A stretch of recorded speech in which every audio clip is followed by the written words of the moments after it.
Hello and welcome to Big Bandit Gaming. I'm your host Troy, and today we have Izayah. Morning. Colton. Yep. And Josh.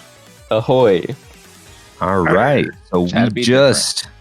it's been a month. A holiday weekend happened. We're glad to be back. But I just want to know, has it been over a month? It's due to, yes. Yeah, like well over a month. Okay. It's been mostly my fault. How crazy busy I've been. So my bad. But we are glad to be back, and we have a lot to talk about because of it. But before we jump into any games, I want to know how was your guys' holidays? What'd y'all do? I ate a lot. That's what I did. I mean, that's required. But did you guys travel or anything? No, we just went to my family's in Minneapolis. It's like an hour and a half away from here, so we had a good Thanksgiving. But with this job I have to work the weekend directly following Thanksgiving every year. So that Black Friday and then Saturday and Sunday, it's usually like 7 to 10:30 or 7 to 11 for all three of those days. So It's like a good holiday like day off for that one day, and then you have to work like 15, 16 hours a day for like 3 days in a row. But like the calm good before money, the though. storm. Yeah. Oh, do you get holiday pay? So the first 8 hours of that Friday, they consider it holiday pay, so you get double and a half time for the first 8 hours, which is nice. And then the rest of the time, it's a normal time and a half overtime. So it makes up for it. By the time I get my paycheck, I'm like, that was worth it. Yeah. Mine's like the exact opposite. I got 2 days off that I didn't have a choice. I just had to take them off, and I'm contract, so I don't get paid holidays. So I'm just gonna have a big old gap in my paycheck. Dang. Yeah. How about you, Josh? I had to travel 2 hours to Waxahachie for really, really mediocre food. I hope nobody there is listening, but it was rough. A November tragedy. That sucks. I speaking of mediocrity, no, we're not jumping into games yet. No. I was just Frontier. I wasn't gonna make the joke. I was gonna crack that, but I was gonna actually say I had the opposite experience of mediocrity. Victoria and Colton, the morning of Thanksgiving, made a crockpot recipe of macaroni and cheese, and my goodness, did it do well. Oh man, I love that. It was actually really good. It was really good. Yeah, and like we had a lot of our family like take some home, and like I was like getting my own like little good to go like thing, like capsule. What do you want to call it? What do you want to call it? Plate. I made a plate. I made a plate, and I took some of our own macaroni and cheese home, and Victoria and Colton were like. The food, I dipped it out of my food receptacle. Yeah, Victoria and Colton were like, Izayah, we already are making we're already gonna bring the macaroni and cheese back home. You don't need to take it into your plate. I'm like, but I like it. I'm like, no. It was really just that good. Yeah, mine was like incredibly busy because we had I had a Thanksgiving meal with like my immediate family day of, but before that, we went to a concert. Sam got me some 1975 tickets in Phoenix. Ooh. And that was awesome, dude. Their set was insane. It was awesome. But is it that British band? Yes, yeah, the British band. Oh yes, British. Yeah, I knew it was going to be. I knew it was going to be special when we were walking up to the venue, and there were 3 semi trucks of like equipment, and I was like, "What? Did they bring like an orchestra? Why did they need 3 semi trucks?" Yeah, and then the stage opened up, and they built out an entire like an entire 2-store living room and like a full street lamp. And he could like climb on the roof. Dude, it was an insane. Like even the set was insane with just like hundreds of instruments. Not hundreds, but each person, there's probably like 12 people up there playing, and each of them would like switch instruments every song. They had a big old like kind of almost like like little interludes where they were putting on like little plays, and all the little 70s televisions would like play weird B-roll. There's kind of like a storyline throughout. It was really awesome. That's cool. So That's that was fun. That was like Wednesday night, and then Thanksgiving, and then and then we went to the in-laws, had more Thanksgiving. So it was busy, but it was fun. We saw me and Sam went to go see the Glass Onion, a Knives Out story. I think it's the full time. Oh, I never even saw freaking Knives Out. Oh, it's so good. This is a movie? Yeah. So what is it like a sequel? It's a sequel, Daniel Craig, like full on sequel. So it's out in theaters, and I think by the time the podcast's out, it'll just be on Netflix. Oh, so it had like a week-long theater run. Dude, it's really good. If you like the original Knives Out, I don't know if it's a different vibe, but it's funny. But it was good. So saw that, and that was a really good time. But that's pretty much all I had time for. It was just like, and then I was back in work again. So we had a death in the family too. My fiance's cat, Latin Lover, passed away at the ripe old age of 17. So that was yesterday when we were supposed to record, but we didn't. So yeah, it's been a wild week. Yeah. But yeah. So let's jump into it, guys. This episode, at the title, you can see we have some big games to talk about. But I wanna see if you guys have anything you've been playing on the smaller side that you want to talk about before we jump in. I like to. Oh, go ahead. No, I was just gonna say the best game of the year, Vampire Survivors. Yeah. I was waiting for someone else to play it. I've put more time into that than I have God of War. Okay, yeah, that's right. That checks out. I'm probably about even right now, but yes, I probably put about 20 hours into Vampire Survivors. Yes. Yeah, same. Yeah, dude, Vampire Survivors is so good. I thought it was all hype, but no, the game is there. Yeah, it's you know what? It's my favorite like chill out game. It's when I'm like usually video games aren't like my first thing to go to if I am just like totally drained, like mentally, you know? Yeah. Like physically, I'd rather just sit down and watch YouTube or put something on or do something else. But unusual like, names, yeah. Yeah, exactly. Yeah, but Vampire Survivors somehow is just like it's just enough to where like you're controlling it, but it does a lot of the heavy work for you. It's like the perfect chill out game. Yeah. Do you do the thing where you did with like Fantasy Star, I think, when back in the apartment, you split your TV into two screens. You grind into one screen and watch Giant Bomb on the other screen. Did you do that for Vampire Survivor? No, you kids. It's not like a totally passive game. Like it's not like a clicker. You still have to like pay attention and actually move your character, especially as you get further along. But each run is only 30 minutes max. Oh, lucky, dude! I played Risk of Rain 2, and that took me an hour to beat one run. Yeah.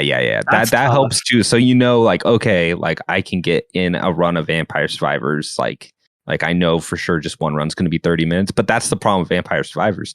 You never do one run. No. Yeah.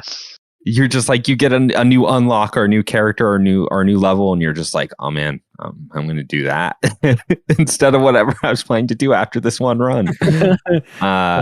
But yeah, Josh, that's going to be, we're going to have our Game of the Year episode next time we record, and that will be on somewhere on my top 10, 100%.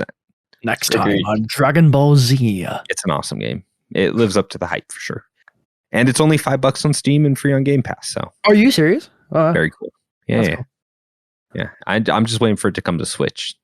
I guess I need to jump in. That is a Switch game. Oh man, Colton, you'll like it. I wish I could look at gameplay and feel like I would have fun, but I really don't feel that way. It's the ugliest game I've ever seen, but it looks ugly. So yeah, much fun. It looks like a 2009 web page like video game. It's such a. You know, I didn't know this. I forgot who said this, but one podcast said the guy who designed it, his background is in casino games. What? And you can just totally see it. Yeah, that is okay. like, say way. that, and the video Like- I'm looking at, he like pulled up an upgrade screen or something, and like gems were just falling from the screen in the background. Yeah, and it looked yeah. so much like a slot machine. Like the person who designed it is so in tune with people's like dopamine feeds they get from like things in video games, and you get it in this like bite-sized 30 minutes. Like you go from being weak to just being like a god in that 30 minutes, and it feels so good. Yeah. So it made a lot of sense when I heard that. I was like, man, I can totally see it now. The way you get chess, and all of a sudden it does like the 3 and then the 5, and you're like, oh Yeah. my god. Yeah. So Vampire Survivors has been a big part of what I've been playing besides these 3 larger games. Also, another one, I think we talked about it the other week, but I've been just another game. It's kind of like my Call of Duty, or my like, a lot of people have their battle royale they'll jump into and just kind of hang back. Mine has just been weirdly enough still Chivalry too. Oh, really? Okay. I've been wanting to get on that again. I've almost unlocked like every class. And most weapons and stuff. So yeah, I'm pretty competitive to the point where I'm like, oh, I like this build, and I can see why, like this is a good defense against this, or this is a good weapon to have in this situation. And it's a really good time. It's so dumb. Every time, like, because I got Samus Series S, so when I'm at her place, I'll I can actually play like games now. Oh, you said the Xbox One Sam's. is not working. They said Yes. Sam's. Oh, okay. I was weird. Every time she looks up, there's like a horse on fire, someone's throwing a barrel, someone's doing something really dumb. Like I threw a knife, and there's just a dude running at me with like a knife in his face or something. It's so stupid, but so it's silly. it's fun. Yeah. And there's actually a lot of depth to it, more than you would think, because you're looking at this and you're like, oh, this is just dumb fun. But there's actually like the tutorial. The tutorial's kind of annoying. Finish the tutorial. It was getting, but it's so long and really dense. complicated. Yeah, you can get really dense and complicated with it. That's the thing. You can, even if you're with a really good players, there's just enough chaos going on that you can just get shots in while people aren't looking. It's not like you're going to get owned at any point. So yeah, Chivalry 2 has been another one that I'm like, man, that's on my game of the year this year. That's great. What about you guys? Anything else?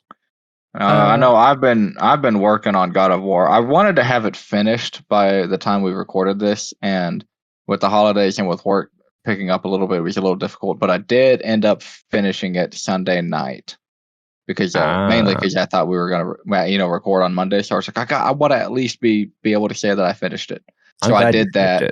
Nice. But other than that, I played been playing a lot of No Man's Sky and Fortnite. Nice. Fortnite. Probably the other two. Yeah, I think I saw you guys playing Fortnite the other day in the Discord. Yeah. Yesterday. Personally, I've been playing. I've been jumping from Overwatch to like my current Call of Duty game right now. Call of Duty game is Valorant. I've been playing so much Valorant. I think last week I pumped in like 25 hours. I've been playing this game like nonstop. To give you an idea, it's like CS:GO, but with like Overwatch themed like powers and like heroes and whatnot. So you have like your usual gameplay where you can shoot through like some walls, crates. You have a bomb you need to plant or you need to defuse and prevent them from like planting. But you also have like people's abilities, walling up, pulling out like shields, or like what's it called? It's called like a bubble or smokes out, whatever. There's flashes. There's so much to this game, and there's a lot of depth to it, surprisingly. Oh my god, the competitive and like rank depth for this game is insane, to the point where I feel more than overwhelmed. Makes me never want to go competitive for this game, but I want to try. It's surprisingly a lot of fun for a 5v5 video game unrated. It's honestly the type of like multiplayer shooter I think I'd get into, just because I always like prefer the modes where it's like a really fast time to kill. Yes. Like SWAT and like Halo, or that sort of thing, where it's just like, nope, you get a headshot, you're done. Yeah, exactly. But that can also get like really ultra competitive in a way that isn't fun. So it's like it's a hard exactly balance. Yeah, it's a weird way to balance it. But if you get a good team, and you have like a generally like a supportive team and treat it like a video game, not go super hard on it, it can be really fun. I often am on the comms and like the voice channel, trying to be supportive of my team. And they usually appreciate that. The only time it backfires is when because like when it backfires is when your teammates are weird. And I do mean weird on the voice channel. People will watch TikTok and see Valorant TikToks, know what I'm talking about. But yeah, it's been my oh dude, don't die. it's been my bread and butter, and it still is. I've been playing so much that I might consider my game of the year, but I won't go there. But beside that, I'm just getting a bunch of video game soundtracks on my Spotify, like Shin Megami Tensei 4, Touhou Luna Nights, Splatoon 2. It's been very fun and a very fun process. I have the website on hand. So if anyone wants to get some music on their Spotify, that's like your favorite video game, I can hook you up. But yeah, that's all I've been doing. Nice. Well, while Izayah is sending you illegal links, can we yeah, let's do it. Anything else? All right, let's do it, guys. This is the big one. So we're gonna talk about the three of the largest releases this holiday, I would say, that at least that we're interested in. There wasn't Dalton. I did ask if he wanted to talk about Pokemon, but I don't think that's happening today. So I want to talk to you guys about Bayonetta 3, Sonic Frontiers, and God of War Ragnarok, and we'll talk about it in that order. So let's start with Bayonetta 3.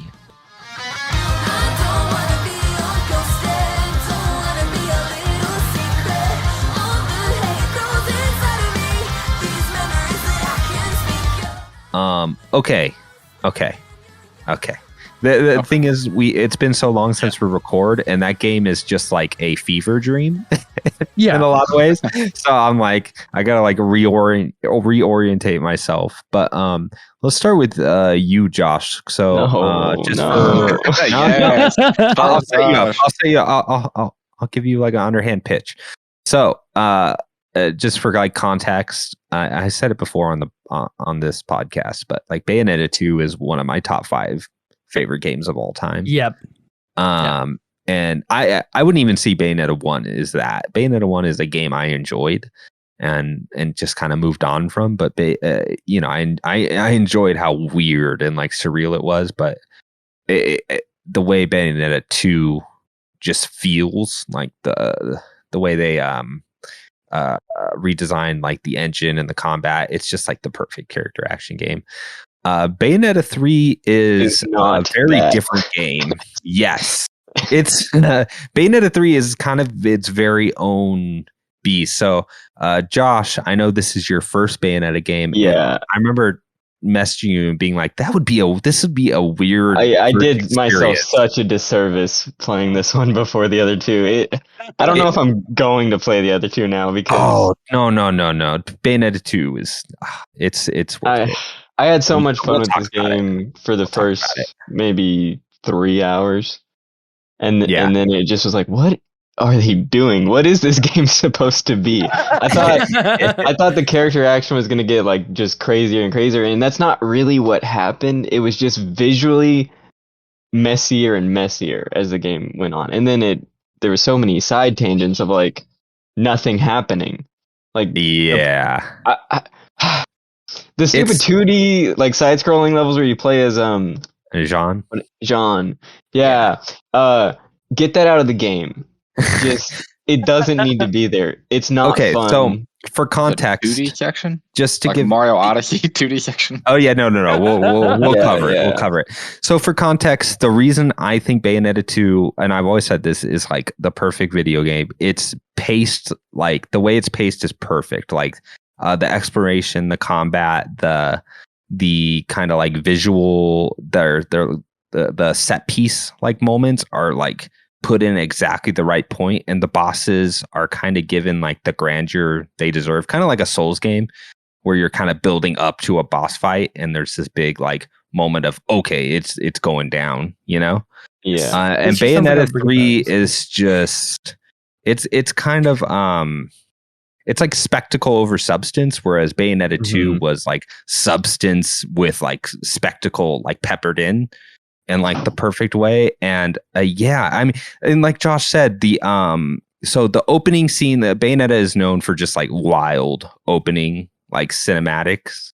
Usually there's like a really long kind of like surreal intro that goes into like a huge set piece moment at the get-go.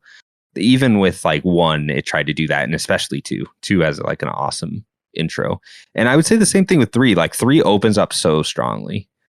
It's kind of like you're in the middle of this like alien invasion, and they are just like wrecking this city, and you're fighting like on a cruise ship, like on broken buildings as like a monsoon's coming down, and this all happening while you're, controlling it. At some point you like summon pretty much like Godzilla, and he's riding, he has like he has a cruise ship on each foot, and he's using them like roller skates. Like what the heck? Like he's skiing on the rivers. I was talking about like. Yeah, it's a really fun, cool, crazy set piece. And it is like a really, like when I did that, I'm like, oh man, Bayonetta's back. I'm so happy. Yeah. And right away, I'm so torn, because the thing that made Bayonetta 2 is in Bayonetta 3, like the combat, when it's just like really focusing down on like the character action bits, it's like Bayonetta 2. It feels amazing. Like all the comboing. The only thing that is a real big difference between 2 and 3 is you get something called demon slaves, which are just monsters you can summon, and they turn into these big kaiju things that you kind of control. So almost like demon slaves. I did not. I think that's the mechanic. That's like the mechanic. Okay. It's almost like how what's his name in DMC 5? Izayah, where V. It's You're talking about how so Bayonetta switches between like V's combat, where you're controlling another thing while he's kind of standing. I've heard about this, yes, and it takes a lot of like what I thought from what was cool about DMC 5 into Bayonetta 3. Which the cool. combat. The thing is, the combat is still really solid, right? But the only thing is, I think where even the combat falls short is because it wants you to do that new mechanic so much. All the enemies are so much bigger than you or are flying. And that wasn't the case with like 2 or even 1, where all the enemies were your size and they were really like intense, close combat stuff. And Josh, I don't know if you caught this, but there's different places within 3 where you fight like you fight enemies from the first and second game. Like you fight angels. I caught that. First. And did you notice that those fights are so much better than the new designs? It was a nice change of pace. Like I think the golden colored creatures, like the angels or something. Yeah, way more fun. Right away, you're just like, oh, this is just such a more pure thing to play. The basic like green dudes, the homunculi or whatever, they're fine because they're just like humanoid, but anything that's bigger or flying is just a pain in the butt to and kill. That's a lot, and that is a lot of the game. And here's the thing, when it's good, it's like Bayonetta 2 good, like at its high points. But the thing is, there's just so many low points where I guess when they were designing this game, by the way, was announced like early in the Switch life cycle, like maybe in the first year, and now we're 7 years later. And it's because they tried to make this like an open world game. That's how they were kind of designing it. And of course, it all fell apart. Considering there's zero exploration in this game. That's crazy. Oh, dude. That's the reason some of those areas are so big and open and so platforming heavy, is because those were originally just going to be open areas. I actually enjoy jumping around, so I won't. Okay, so that's the thing. The character movement in Bayonetta has always felt really good. Like any character you have, they just kind of take off. Like the locomotion is really good. The thing is, like they made these open spaces and put barely anything in them. And like, yes, I like moving around, but Bayonetta has never been a platformer. And anything like Josh, remember the sand level? You'd fall in and you just have to jam on buttons and you'd barely move, like stuff like that. It just breaks up the pacing so bad. It's like playing Gex or something on the PlayStation. Yeah, it's such a weird thing, and it's just not what the original 2 were about. There were like side paths or little puzzles you could do within the world, but it wasn't like big open areas. And what you said about the first 3 or 4 hours, I think is very apt, because I didn't feel that when I was playing like the Tokyo level, like that first level. Like that felt like a Bayonetta 2 level. Like it was a little open, but it wasn't crazy. Oh, I thought we had a like 10 out of 10 game on our hands in the first few hours. I was like, this might be my game of the year. You need to play 2. I haven't 2 is those 3 hours where you thought it was a 10 out of 10 game. Like, what if that was just a like solid 12-hour experience? Yeah, that sounds good. That sounds real nice. Yeah. So Bayonetta, and the thing is, it's not like all the spectacle is not cool. Like when it's happening, there are some like really cool like mechanics and moments. Like it's almost they almost put too much set piece stuff in it that it all starts blending together because it's just so insane. But in this game too, you're not just playing as Bayonetta, you're playing as Viola.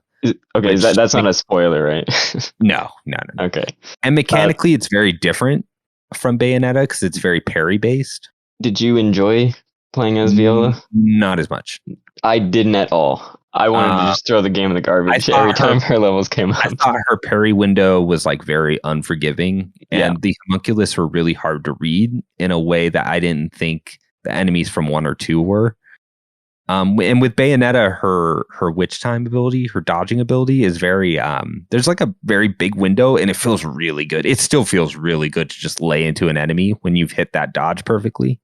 Well, yeah, I'm playing as Bayonetta for most of the game. Every time you go to Viola, you still want to dodge, but then you got to go, right, I have to parry now. Great. Yeah. So like there, and the thing is, not all of Viola's segments are bad, but maybe one of the best boss fights was it's funny you say the first 3 hours. I thought maybe one of the better levels in the entire game was the whole Paris sequence. From top to bottom, it was just like the goofy last chapter before it got really serious again. I did not focus on them even being in real world locations. So remember the one where you had that whole shoot 'em up intro where all those cop cars like are at the bottom, and you fight the werewolf on like the top of like the Paris Bridge.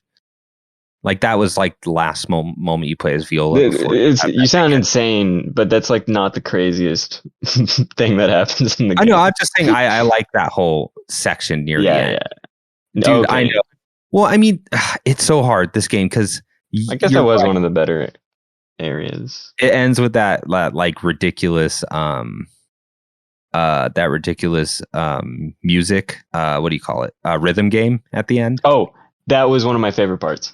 Yeah, just a rhythm game out of nowhere. You're just like, whoa. And the music's really good.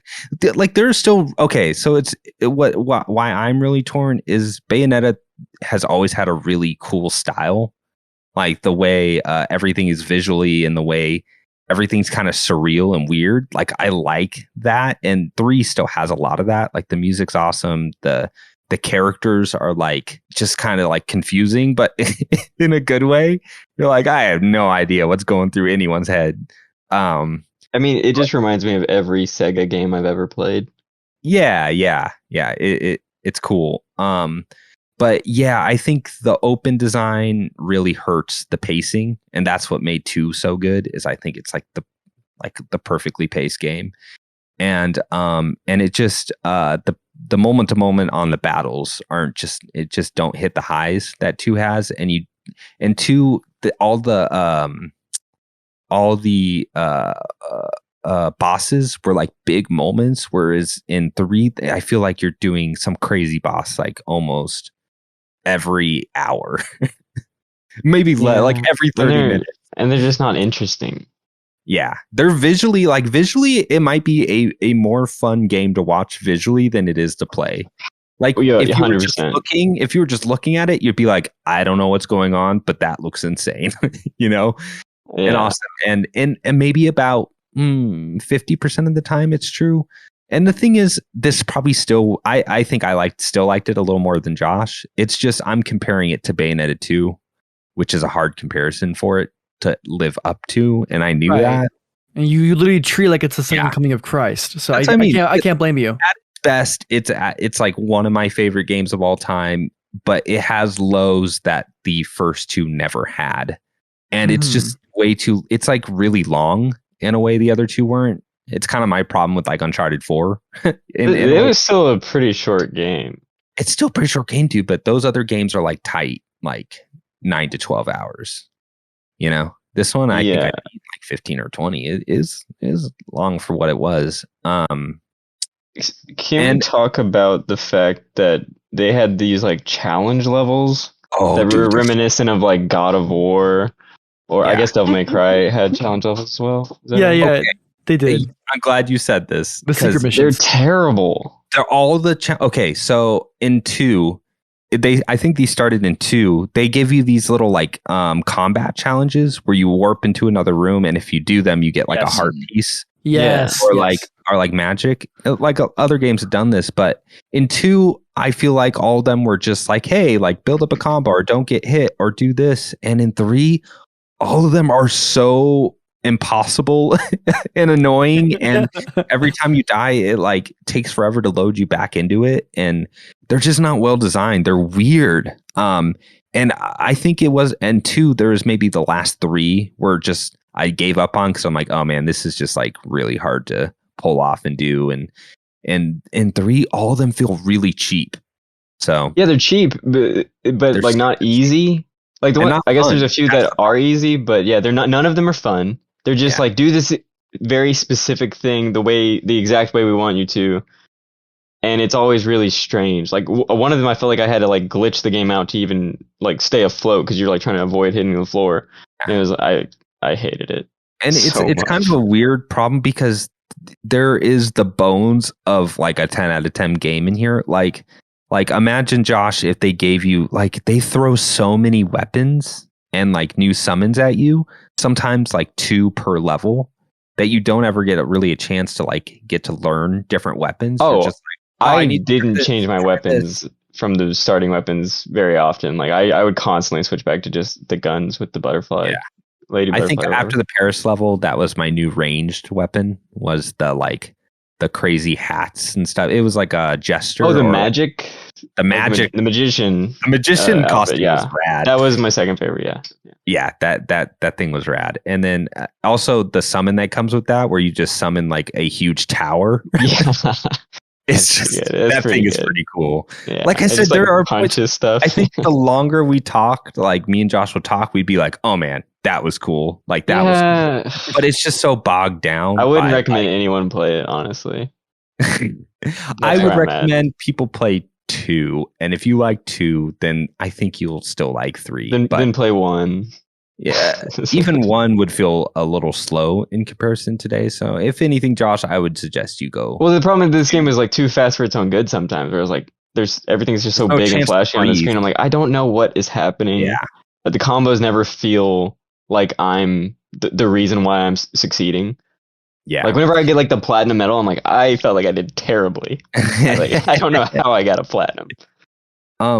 Yeah. I mean, like it's such a hard game for me to talk about, because I think variety is good, but at the same time, if variety means that it's just kind of half baked at times, because the core combat is really solid, and if they can just like, that's what I want to play when I'm playing a Bayonetta game, is I want to just like combo and give me a lot of enemies. It's a game that wouldn't give me enough enemies to like learn combos and stuff, because there's just so much set piece stuff going on.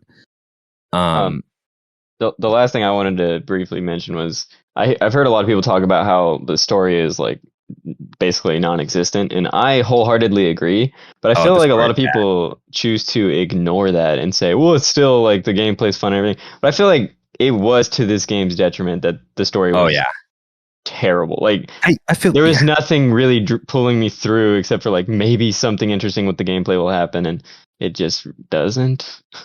Yeah, the story, it's weird because it almost took itself too seriously at times, and it was really like, because Bayonetta 1 and 2, like there was stuff that was happening that you were like, oh, okay, this is pulling her through, she's actually like in this. And in this game, there's so much ridiculous stuff going on. You're like, I don't know whether to take this game seriously. Well, that's the thing, is there's only one real plot point, not spoiling anything, but there's only one real plot point, and the rest of it is just, here's how you're going to get your next weapon. Yeah. Oh yeah, and the really formulaic, like, okay, watch every next chapter is the same. It's like, okay, we're doing the same thing again. Here's another homunculi. It's like, okay, great. So I won't say that it is like, like 2 to 3. I think it's really hard to make a third game in a series. I think it's the reason God of War Ragnarok stopped where it was. Have you played God of War 3 though? Oh yes, I guess. Yeah. Well, whatever. I don't know. 2 to 3 is not. Also, Devil May Cry 3. I haven't played it, but I've heard it's better than the second. So it is absolutely better than any other Devil May Cry game besides 5. I think 5 is. How hard is it really? How hard is it really? 3, honestly, dude, it's pretty hard. I have spent. No. How hard is it to make a third? How hard is it to make a third game? Ask Valve. Difficult. Ask Valve. That's a whole other can of worms. It's the thing is, usually the third game is not any worse. Sometimes it's even a little better, but it's not enough of a jump, Yeah. And I don't think Bayonetta 3 had a good direction. I think they were just like, well, people like we just need to put more set piece moments in it. We need to make everything bigger. We need to make the level design bigger. We need to make the amount of stuff you do bigger. We need more bosses, more. And I don't fault them for that, but 2 was just so perfectly filled and paced, and that giving you any more than what they gave you, even the length, would have been to its detriment. And 3 is just overstuffed in a way. And we didn't even talk about performance. It's bad. Oh my god. It's this should not be on a Switch. No, it just shouldn't. Honestly, if we had this on like a PlayStation 5 or something, it would honestly probably make the combat. And that's the thing too. Well, their development would have probably been easier, and they probably would have had a lot more stuff in it. If you play Bayonetta 2 on Switch, it is like almost a perfect 60. It's like 720p, but it's like a perfect frame rate. And I went back. If that could run on the Wii U, then I hope it could run on the Switch. Yeah. But when I went back on the Switch, I was like, oh my gosh, this feels and looks so much better, just because it's not juddering between like 40 and 50, and it doesn't. I think they really, to get the draw distances to make like the big levels, like the big explorable levels, they really cut down on like level of detail stuff in a way that is not. It's not very striking. Yeah, I guess all in all, it felt like a mediocre PS3 game for me. Yeah. So can I ask you something real quick? OpenCritic gave it a strong 85 at the top critic average, and they said they recommend it for 89%. Do you two, specifically more towards you, Troy, who truly loved the series, but especially 2, and coming to 3, do you think that 85 kind of like should stand where it is, or do you want to argue it with it a little bit? I would if like Bayonetta 2 is like a 94 in my head, let's say, like up there. Yeah. I might give like a Bayonetta 3 at the end of the day. I think I enjoyed it more than Josh. Yeah, probably. Still. Yeah. Even though I became frustrated with it at points too, where I was like, oh man, this is frustrating. But at the same time, like every time, like Sam was watching me play, and every time she looked up, I'm like, are you seeing this? The like, low jack. I can appreciate the amount of nonsense that gets thrown on the screen in that game. Yeah. Like Josh, do you remember the second? We didn't talk about the huge kaiju fights, which don't play very well, but there's that second one where you're just shooting bubbles at a dude. Oh, I like that one more. I was like, oh man, this is good. It was a little creepy. I was trying to make sure my kids didn't come in while that was going on, but oh yeah. Oh, I mean, all of it's creepy too. Yeah. No, but the first kaiju fight, I was like, I couldn't. I was stuck on it for like 10 minutes. I couldn't get the timing right. Like, it just wasn't working. Like, every punch takes 30 seconds to hit, and I'm like, this is ridiculous. Yeah, it was playing like one of those bad Godzilla games that came out. Yeah, but I can appreciate the sheer amount of, I don't know. There's just not a lot of games like it being made. And maybe for good reason, but it's just still to the fact that there's no one's going to be making a game like this. I appreciate it on that level that they have the audacity to just throw whatever they wanted at that screen, maybe to its detriment at times. But so, I mean, Izayah, to your question, I would say I'd give it like a 78 to an 80. I would rate it lower than I think I liked it if I'm looking Like if I was reviewing it, it would be lower, but I liked how experimental and weird it would get in spots. This is why we don't review games.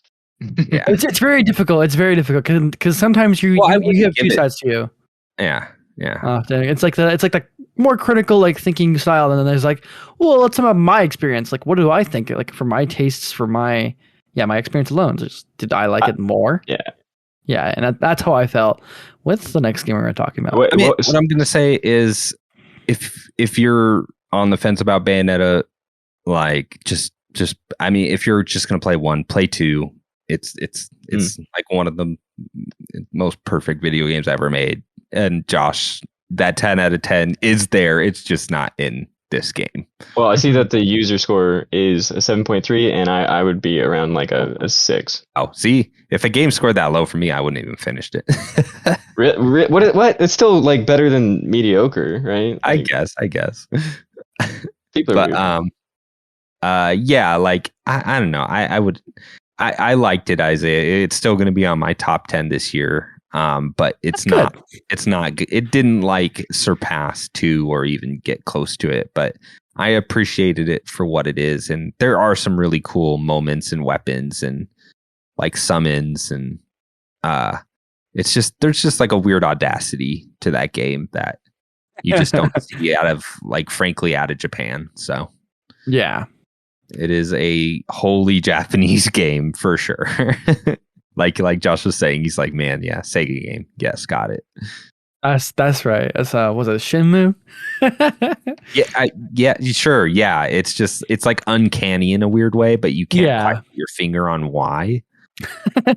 I mean, Bayonetta, you can kind of put your finger. You're like, are they like riding a giant Cheshire cat as like an airship? Yes, they are. You know. I heard uncanny. I don't know what you're talking about, because I was saying that there's like an uncanny nature to like a lot of Japanese games, and especially it just reminded me that as soon as I started playing it, they introduced all the characters. Like, why is everyone so tall in this universe? Everyone's just so tall and skinny. It's weird. No short people. There's one short fat dude. He is. He's the discrimination. He's like yeah. All right, well let's move on. That's Bayonetta 3. Now to another game, Sonic Frontiers.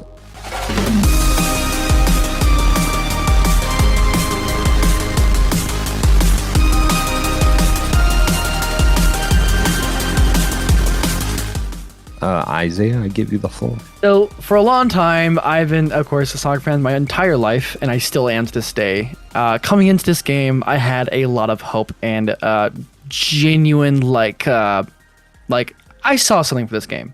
I genuinely did. And at first, when it came out, we were like, no.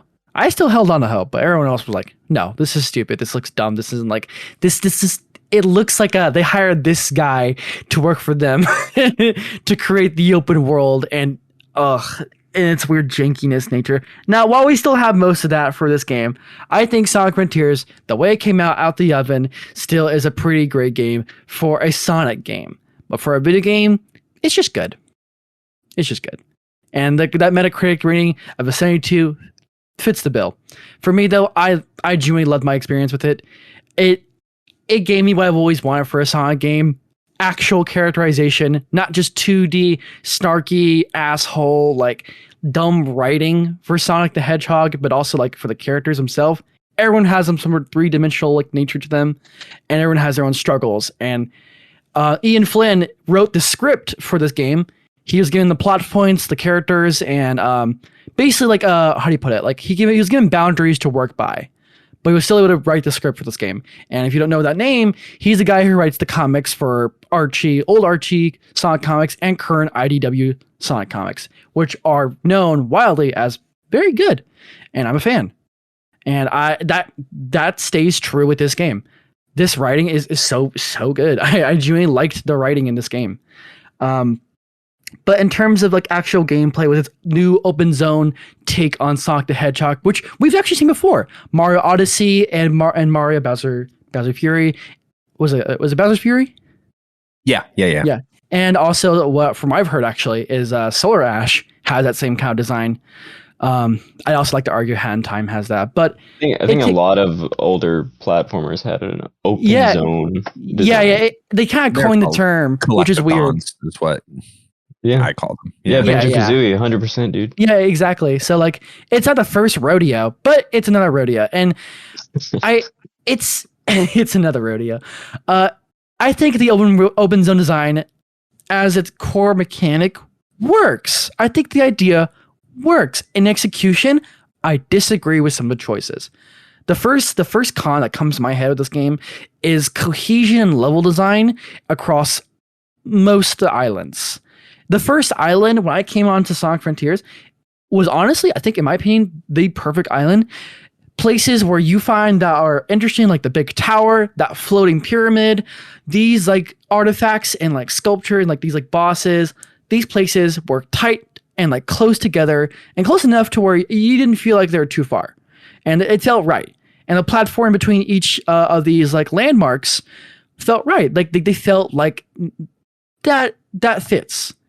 But at times I couldn't help but just continually think to myself, yes, let me do this quick little platforming little like puzzle or just little platforming thing. And then let me go shoot off in a big ring and get a collectathon. And all right, I'm on the ground. Let's go find another one. The way I described like Sonic Frontiers like as a whole was like looking at an amusement park. You'd go on a ride. You go, okay, that was fun. Find another one. Versus like which is like older Sonic games like Generations. It's like that one ride is focused. That one ride is the focus of like the level. But no, it's a complete amusement park that doesn't always work. I think it's like an amusement park where you don't see the roller coasters until you're like 10 feet in front of them. And here's the thing, as you say that, I like to like bounce off that real quick and just say, if I were to see them, Troy, if I were to have no pop-in, let's say I'm able to see the entire island from like a high structure, right? Yeah. If I saw all that, I would probably think to myself like, it's quite cluttered. It's quite messy for how it's like low designs presented. If we didn't have this much pop-in and we had less pop-in, I would think that, it seems a little bit messy with like its level placements and like these like platforms and whatnot. Now, don't get me wrong. I actually like the gameplay. I actually like the gameplay loop where you go, okay, I need to get the 7 Chaos Emeralds and fight the big boss for this one island. The way you go to it is you gotta get gears from fighting enemies, use gears in cyberspace, access cyberspace, get keys to unlock vaults for Chaos Emeralds, and rinse and repeat. I think that busy work nature of the gameplay loop works. I think it's fun. I think I genuinely liked it. And the platforming sections, when I got those little collectibles that go to progressing the story and also getting side quests, I think those are fun. But again, it's that cohesion. It's that where everything feels like, yes, this was like deliberately put here. It kind of feels hashed together. And I although I find that fun, from a critic standpoint, it doesn't work that way. Let's look at Mario Odyssey. That game had, of course, like some of its like floatier, like just like platforms kind of around sometimes, but everything worked in its terrain. The terrain was there. Yeah, and it was a playground. It was a literal playground. Well, as someone who didn't play the game, I just watched you play quite a bit of it. I mean, my biggest thing with that game is like, oh, you're like in a big field and there's just like floating rails. Just exactly. That's why it doesn't look. I mean, it just looks like randomly placed. And I know you were like, if there was no pop in, if you saw everything, it would look cluttered. Well, then that just means that. I mean, that's how they built it. They built it cluttered, and it didn't look very well thought out. Like it didn't look appetizing at all. Well, it's weird too because it's not like they would have had to like explain like story wise why every rail was floating. They just need to put like a little weird anti-grav thing on the bottom of it. Like, exactly, just something. Yeah, and I feel like in older Sonic games they did. They did that perfectly. Weird. I want. This is the level I think about the most when I compare the level design and the cohesion to its like environment fitting to Sonic the Hedgehog. And it's Sonic Unleashed first like Windmill Isle level or not like the first tutorial level, but the first official stage, where like you see like these like buildings and like these houses that Sonic just goes up and down on. Like he's like, everything felt great. Even the floating platforms felt like it stuck to its like the environment and its style. Sonic Frontier's style is so much of a clash. Sometimes I like it, but other times I just think to myself like, man, wouldn't it be so cool if like you're in the second island and it's a bunch of sand dunes and stuff, and like the environment and the platform like complemented it. I want to see this game complement itself and like, again, like be cohesive, be like consistent. Well, you raise a good point too when you say style, because there's a lot of reasons I still dip into Sonic these days, but the things I always liked about Sonic from day one to even the newer games that I don't like is at least they look cool in motion, like the art style, the music, like a lot of them are really colorful and they pop, and man, it just looks everything in that open world totally just looks like Unreal Engine 4 like asset creation, like it's because for me Sonic has never been about like, it's never going to compete on a platform feel level to like a Mario. Like it's never been that tight feeling. It's never been about that. It's more about like the visuals and how it makes you feel when you like play a really good a good Sonic game, but one of the better ones. But there's just like none of that there. The music, the art, like it's just the art style top to bottom. I look at it and I'm just like, man, this is a bummer. Like it's not even fun to look at. Like, I mean, I know people are enjoying like actually playing the game. I just wish it was more they just gave you a more interesting landscape to play in. I 100% agree. And it's just like, I'm replaying, was it? No, actually, recently I replayed Generations 100% through my Steam, and I really did like 100% that game, like from beginning to start. Start to end, and like I can look at the what's that? The Wisp Fortress. It's a 9th stage in modern Sonic's like level, and you can see like the environment so like lush and like pops out and so vibrant. It takes from the Sonic Colors like stage, of course, into Generations and remixes it. But the graphics for the 360 for that game, that was like next gen for its day. That was like Sonic next gen. This, what we get today, we're like Forces, Frontiers. That's not next gen. And I think we've talked about before in the Discord called and Troy. Sonic hasn't really gone out of that sort of like Dreamcast, GameCube era. I think we've here. Yeah, I remember you were talking, and I remember you saying something about like, if only they had like more time to work on the game. And I feel like, yes, maybe if they had more time or they did more engine optimization, like even if that game had zero pop in, no glitches, but for me, it's more just from what I've played and what I've seen. I just think maybe like obviously when we're talking about the art style, like they played Breath of the Wild. This game, yes, absolutely. I mean, this game really wants to be Breath of the Wild in a lot of ways. But the thing is, they take things visually from Breath of the Wild, and they take some like smattering of mechanics. Like you have like you said, like shrines, little puzzles around, you have shrines. Yes. But the thing is, the thing that made Breath of the Wild so special was that it's like open world was like the non-linear, like okay, you see that in the distance, that looks really cool, or that looks really interesting, I'm gonna run towards there, and that's how I go around. And their solution to it was to put like an Ubisoft style like fill in the maps game. And it's just like, man, you took so much from this one game and then totally lost what made it special, and you made a game from 2009. Like that's like Sonic. I think there's almost two sides to Sonic Frontiers. It's the game itself, and then there's like the reception. And I really think that the reception for this game would have been a totally different story if this game came out in like 2010. Like that's what this game feels like to me. It feels like, hey, like Sonic 06 happened. That wasn't great.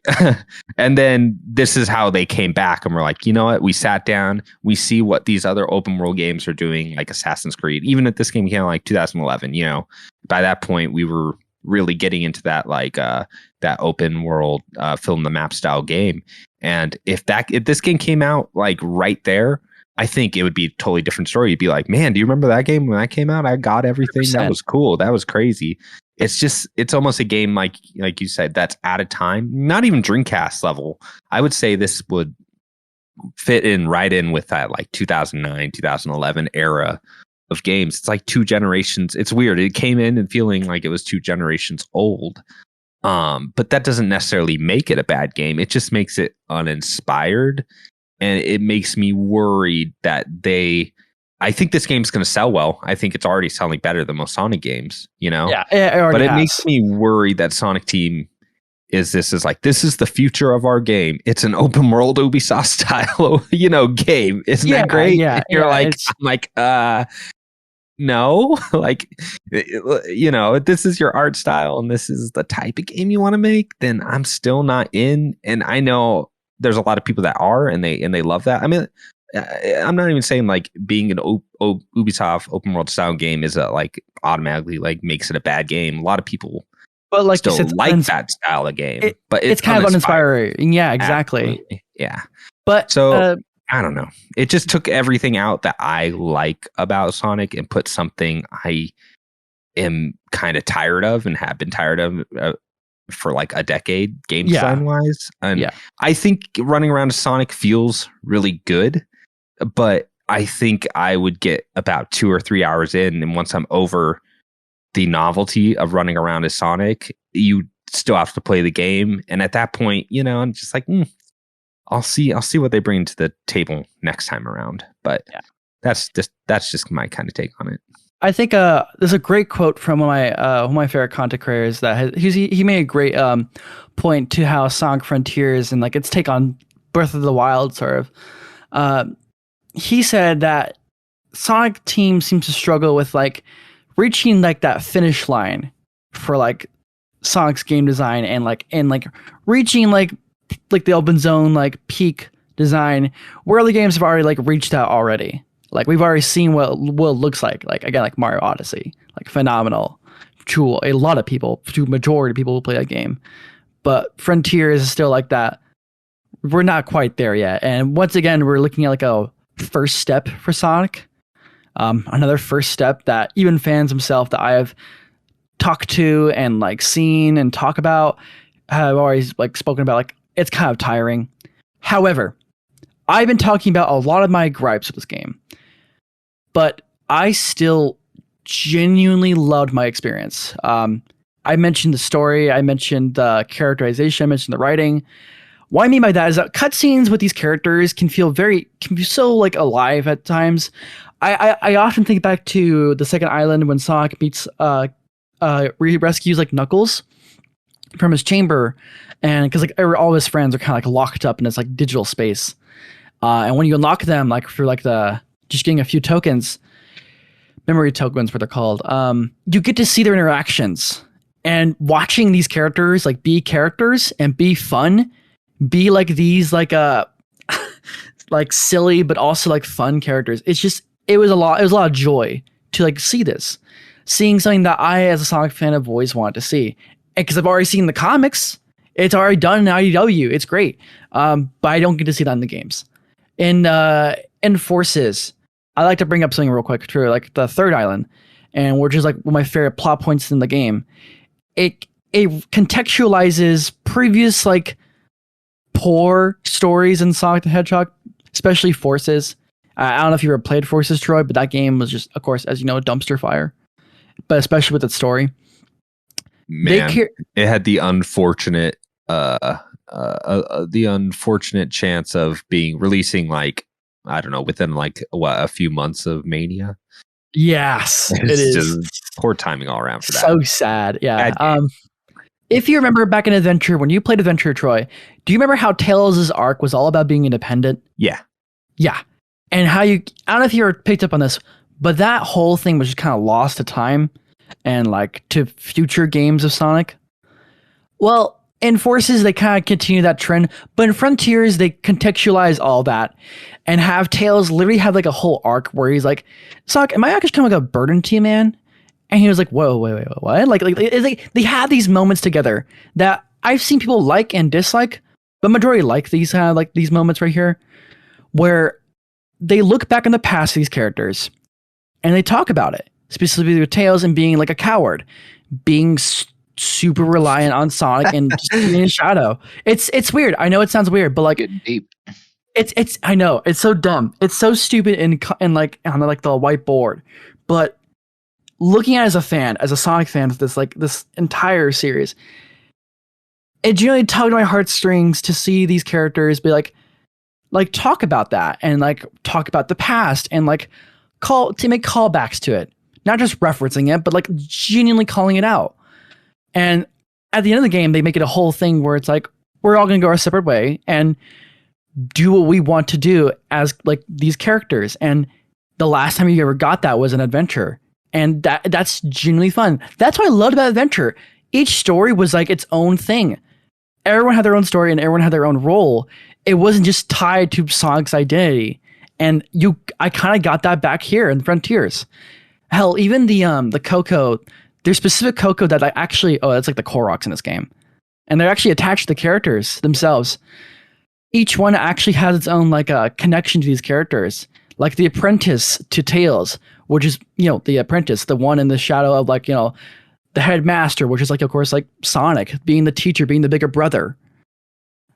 And I genuinely like seeing that. I genuinely like seeing these story beats.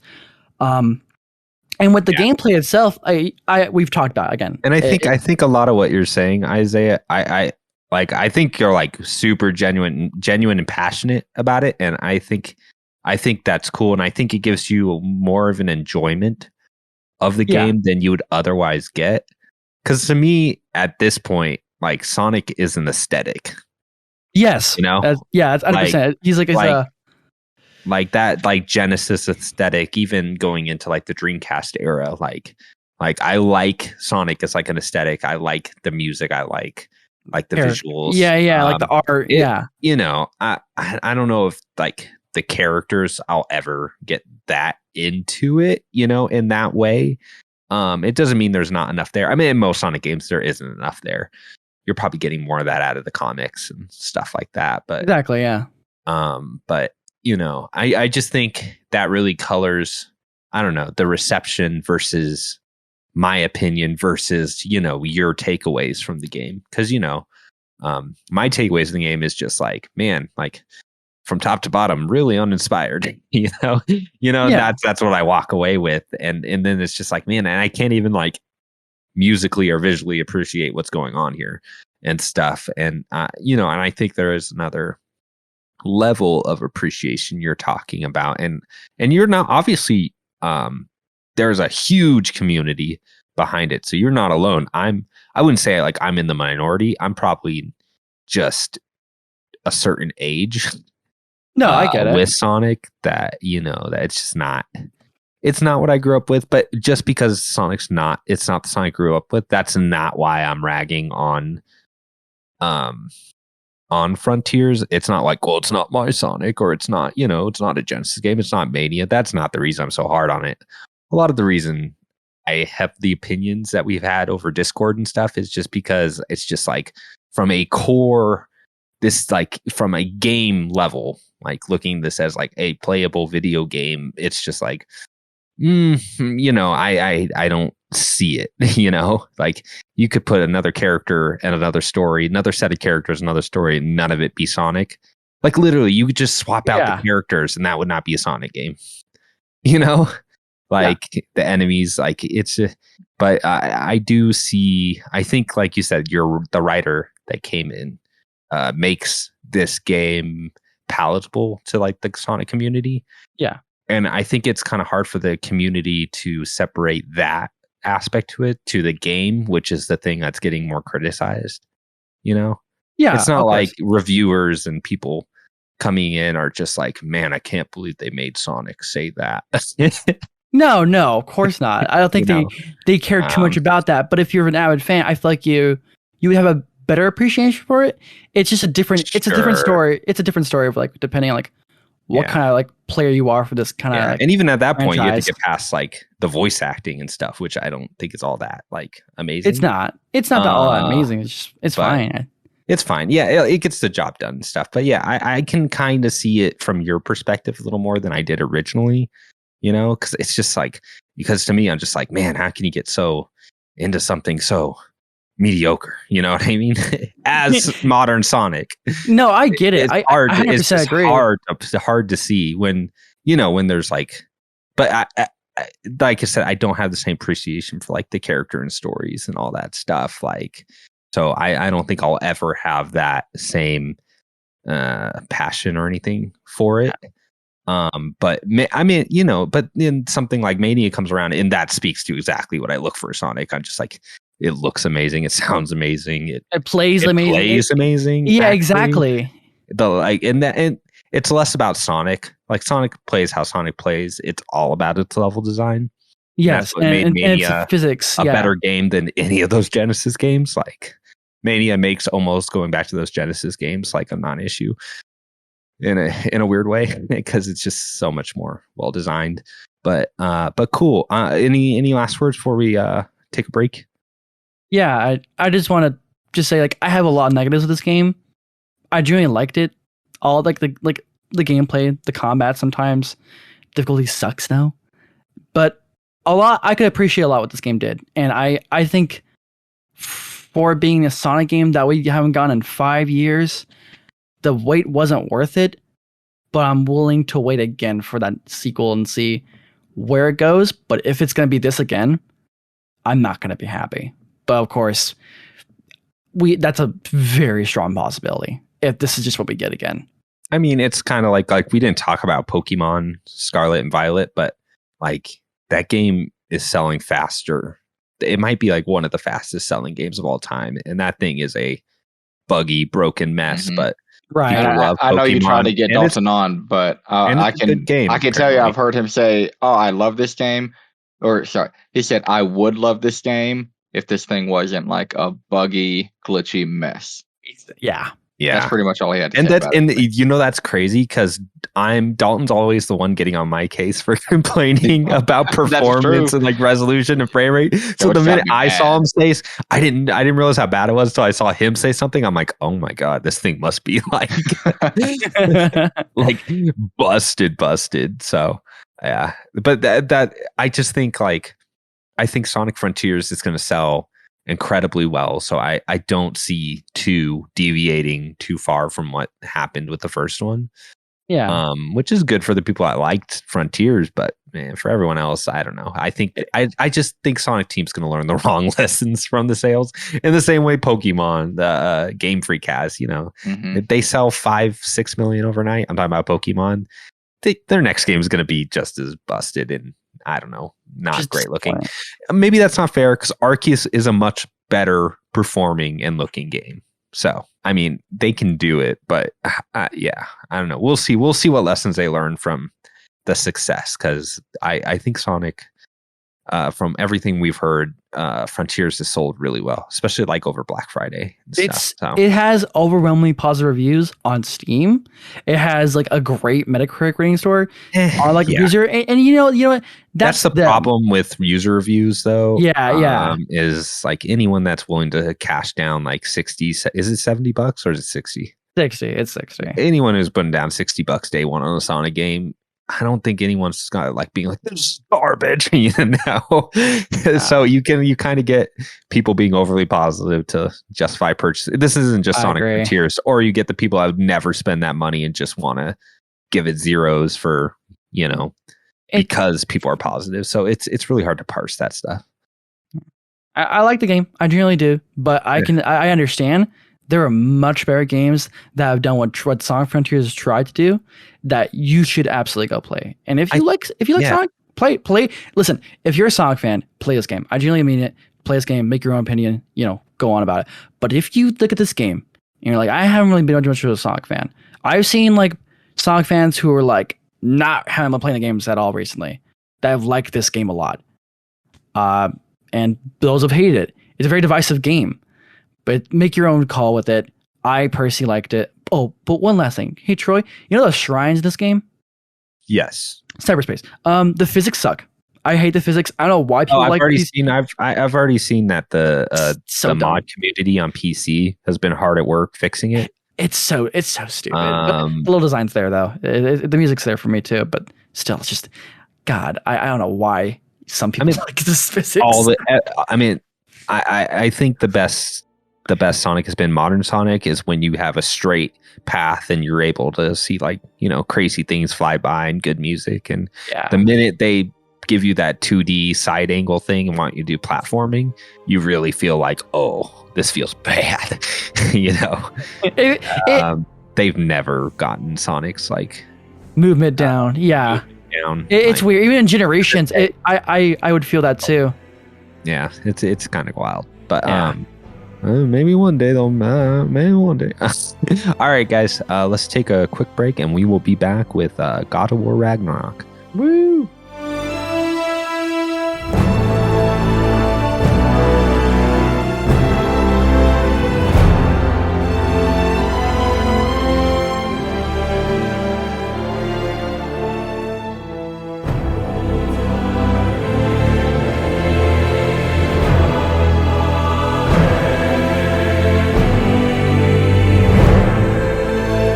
And welcome back.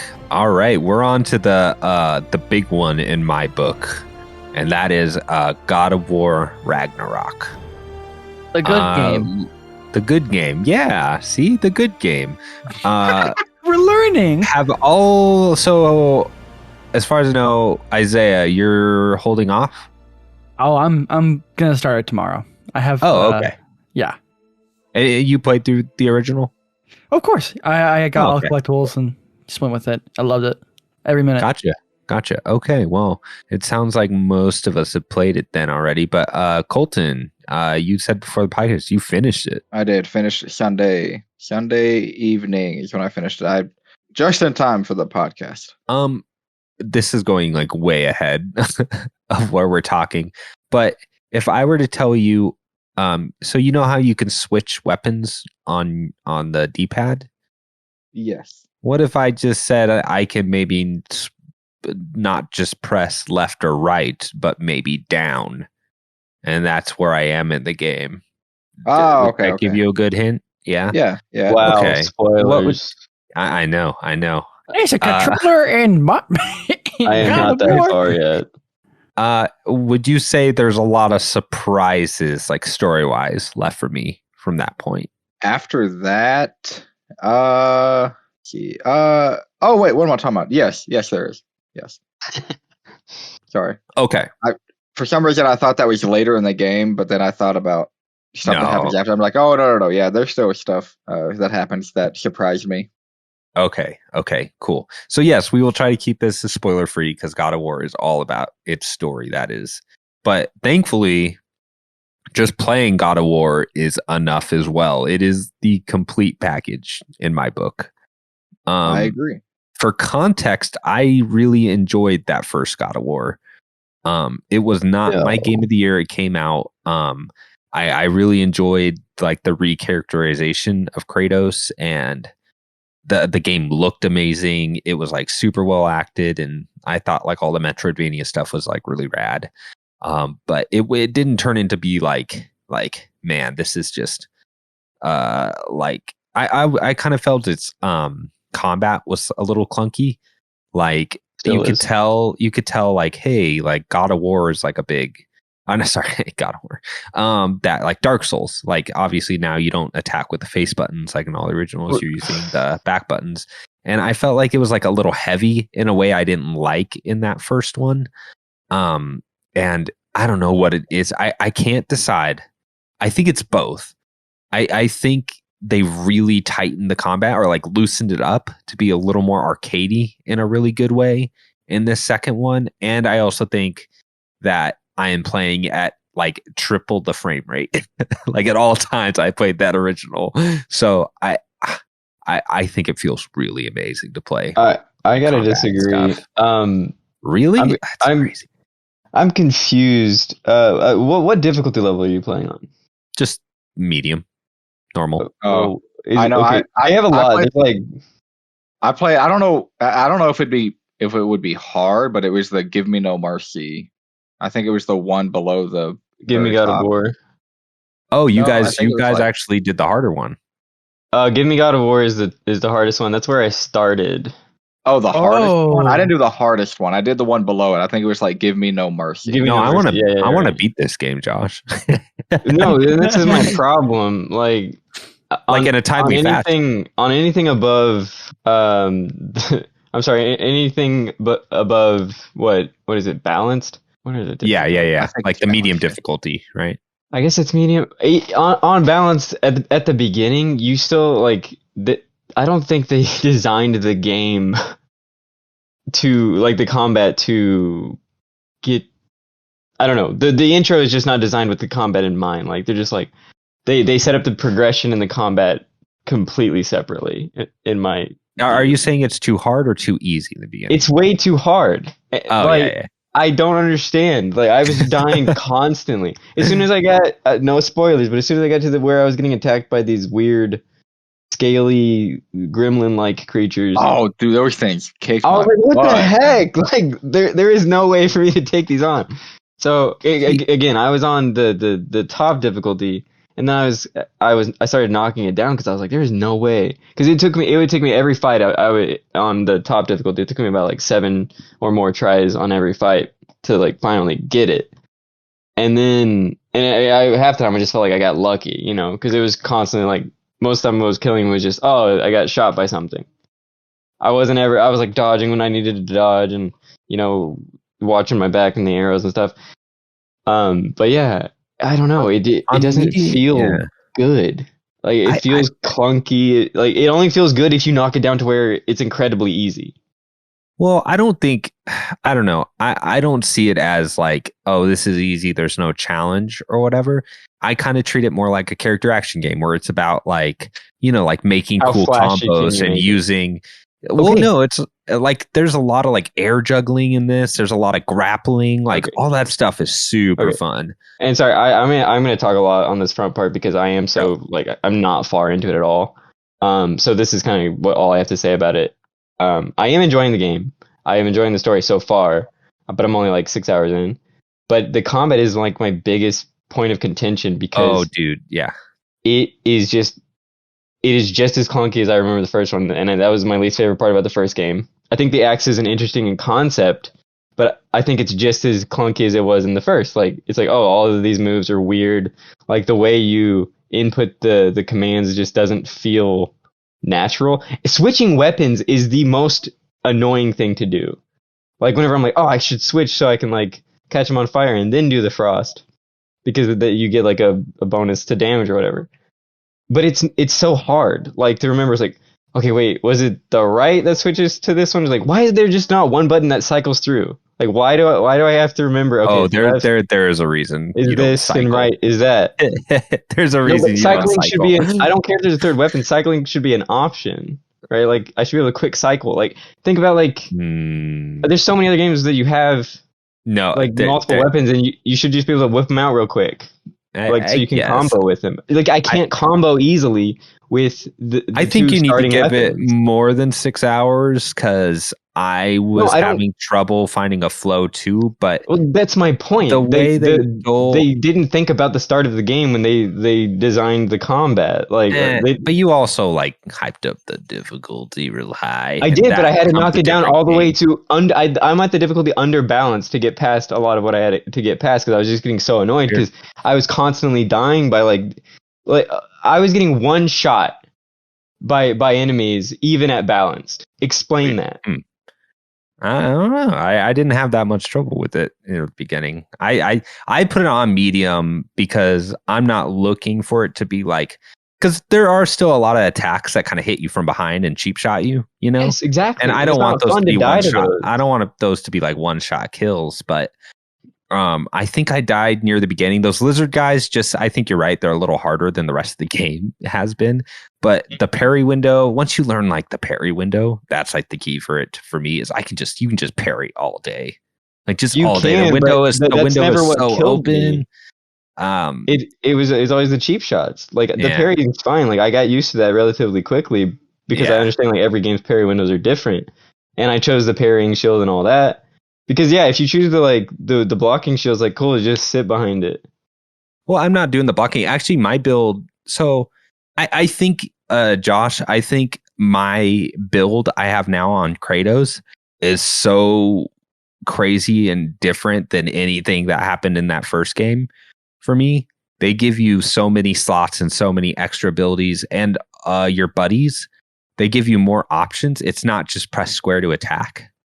There's like things now where you switch their weapon type and that does a different effect. You hold down square and it gives them a special that you can combo. Like I think maybe some of the pains are front loaded in that area. Yeah, and that's what I'm saying. Game has gotten easier for me. But that's not a good flow. Like that is not a good way. On the medium difficulty, I think I put it on like my build. I'm like, I'm going to put this on medium difficulty. And I'm going to put like every piece of armor that just makes my attack up, like no defense. And at a certain point, I could just whip through those dudes just because I have much attack power. That gets into a whole other mess of like, why is this game even an RPG? It should just... God of War, at its core, wasn't a stylish action game. Like, it was not an RPG. They changed it. And there was a lot of... I think there's still a lot of growing pains from that transition from what it was to what it is now. Because I don't think, from the first game to this game, that they actually evolved the mechanical aspects of the combat. Like, the core mechanical aspects. Like, I understand you're saying that there's all... No. I think you need to go back to the first one. It feels way slower and mushier and... But the like they didn't. I don't think they fine tuned anything because. They did. Oh my god! Let them. The fact that Square is still just hey Atreus shoot this thing, just hey Atreus shoot an arrow. I hate that so much. Like why did you waste a button on like this crappy little arrow? Like I get it, like they use it for puzzles and stuff, but in combat it just feels so useless. I like air juggling was not something you did in that first game all that often. Like you could, but in this game, like if you hold down an attack button, especially once you upgrade your weapon, but you have to unlock it. Like but I unlocked it like within the first time they gave me the skill tree, and I did that. And like Atreus's arrows also have like an ability to keep them air juggled. Okay, and you can axe them, you can air juggle, you can switch to your chains, pull them down. Okay. Calm down again, keep them in the air. Like it's I'll never flowed like that. I'm gonna save a little bit of this probably for when we talk about game of the year and stuff. But this and Horizon have to me similar issues. Like why do we keep making games RPGs that don't need to be RPGs? This one specifically is designed in a more linear way, which they should be able to orchestrate things in a way that it feels good on every difficulty level.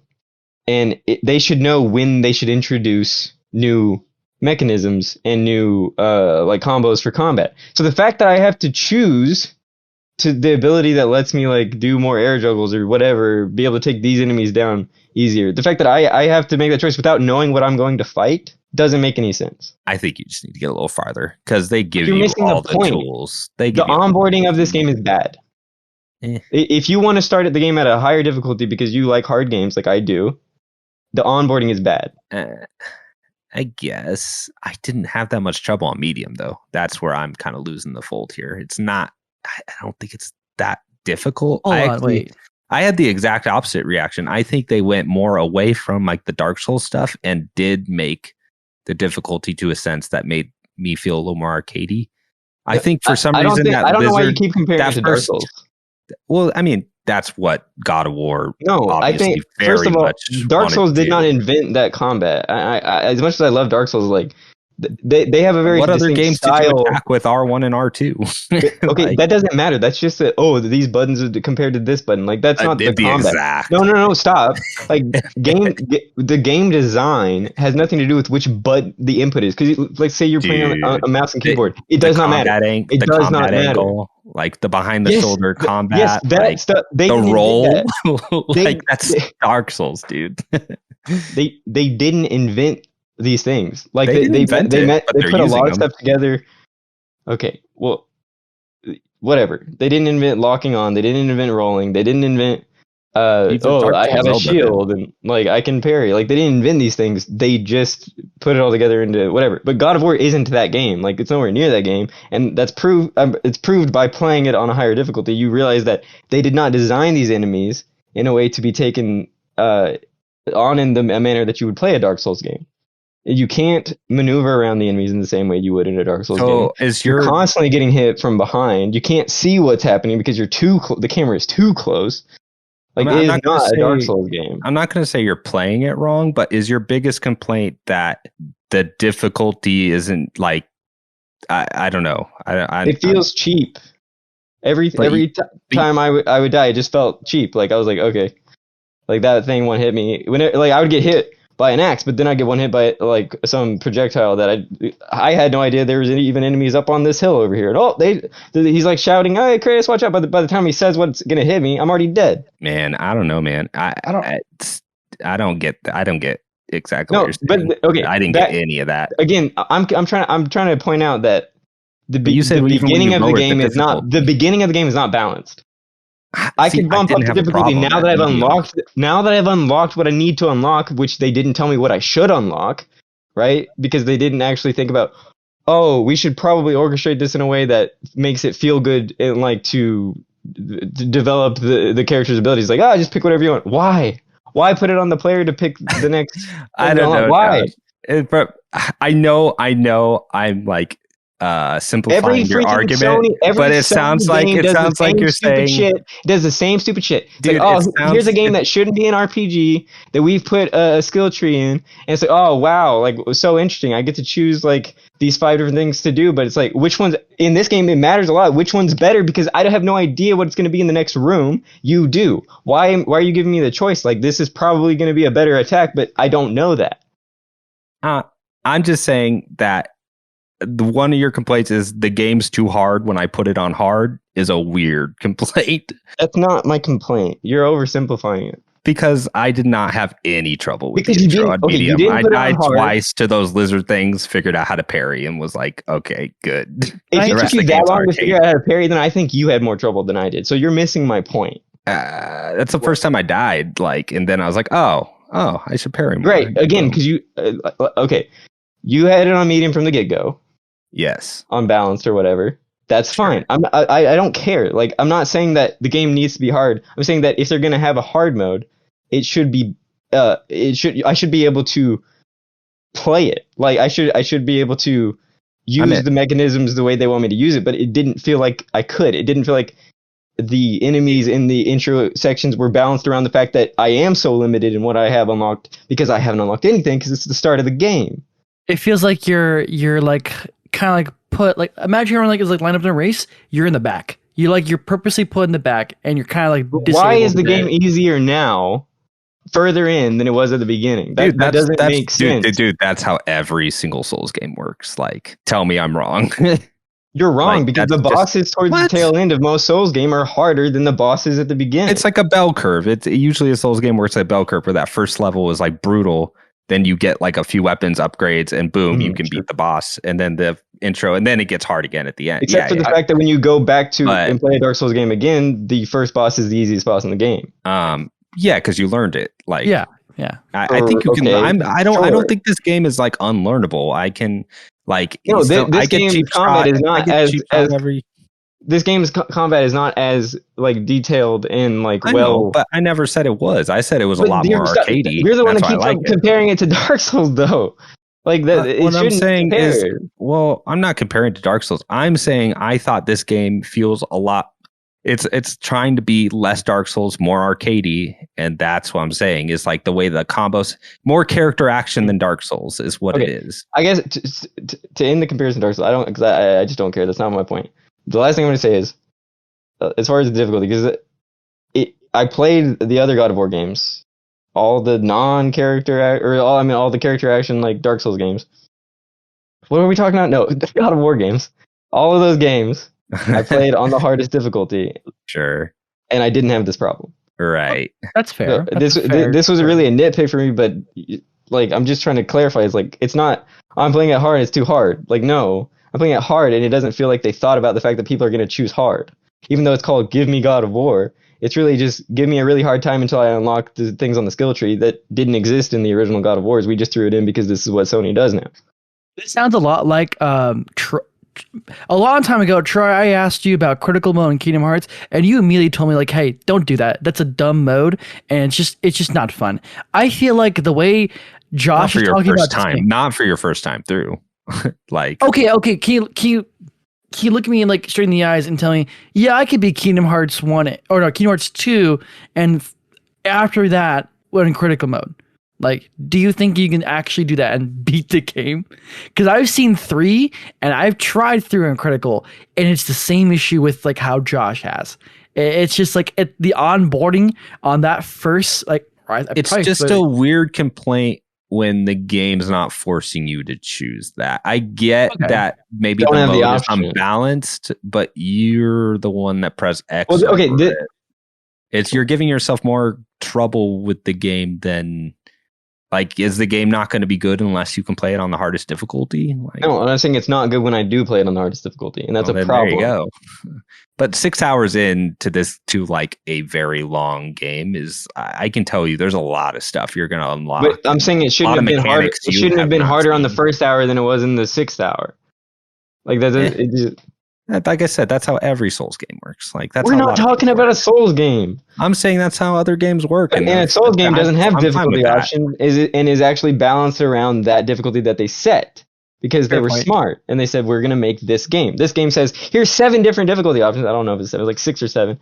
Here's all these difficulty options you choose. Okay, great. I chose. It was the wrong choice. Okay, here's all these skill trees to choose from. Oh, I chose. It was the wrong choice. They had a game that they designed and they said, here, we'll let the players have freedom. But the freedom messes with the perfection of the core of the game design, right? There is a great game there, but it's buried under all this nonsense. I guess, but yeah, I don't know. I very obviously. Why do I have an X? Why do I have not want to? They did not good weapons, but they don't work together because they can't combo them well. I mean, what I could say, Josh, is maybe go back to the older God of War games and play the PSP ones. Like, I don't know, man. Like, I think this is what the game is. It's weird that you're going from the OG God of War and you're so frustrated with this one when they're very much like the same game. I mean, you shouldn't be surprised. Like, it's not like the older God of War games. So you're saying that this is basically like the 2018 one? It builds off that. Like the reason I never touched Horizon 2 is because I was like, I know what that game. Oh, you're right about it. Was. It's freaking garbage. It's basically the same game with a worse story. Well, yeah, but I was like, I never felt great in Horizon. But that's the reason I skipped Horizon 2. I mean, stuff you're complaining about is just the God of War game. Like, I don't know. Like, RPG mechanics were all over that first one. All right. I want to hear Colton. Yeah. Colton? Well, I was just saying, I don't know if I have a nuanced of an opinion to say if a game is balanced or not well enough. I just know it's starting out under the. I really think it was Give Me No Mercy. The one under the hardest one. I remember having a pretty sharp learning curve at the area with the lizard enemies. I remember I was dying pretty often. I was getting a little frustrated. I ended up making it through almost every encounter, though. Kind of like Josh said, I probably died 4 or 5 times almost every encounter that happened. I don't know that. I think eventually I got to a point where, because the skill tree unlocks a little bit before then, and I was able to unlock a couple things that where you do the fire weapons do extra damage for enemies that are frozen, and then vice versa. And I was able to, once I found a good rhythm into switching back and forth between the weapons, once I was able to have it feel natural to me, which it didn't at first, but I do think for me it ended up like it was so natural. Left is blades and the right is the axe, and I could do it off the so quickly. I was able to get those combos a lot better, or get them down a lot better, and it made combat probably 5 times easier for me. No, I totally agree with that, and I think like my point was kind of buried at this point, but I started like the game got easier. Like I'm not saying it's still hard. It's like I can go back to the harder difficulty, and I have gone back to the harder difficulty. And I will say the bosses are good on the harder difficulties. I didn't have trouble with that. It's the normal encounters I was dying to, not the bosses. Yeah, and that I wonder if I don't know if this is the case, but I don't know if on the harder difficulties if the enemies are harder and they spawn more, because I remember in some of those encounters I would get rushed by 9 of those. I don't think so. I think they just take longer to kill. So you're just like, oh my god, there's so many of them. Well, see, and that was something I was like, I wonder if this is hard because of the quantity of enemies, because you really have to and I don't know, I've always kind of liked how close the camera is. It makes me do 2 things at once. It really makes me look at the screen and pay attention, and also be very attentive, because I find that they actually the allies, I don't ever have them tell me, hey, something's behind you, like too late. I always have my ear. Like I've trained myself playing the first game and then playing this game. I think they do a slightly even better job during combat. They really help me.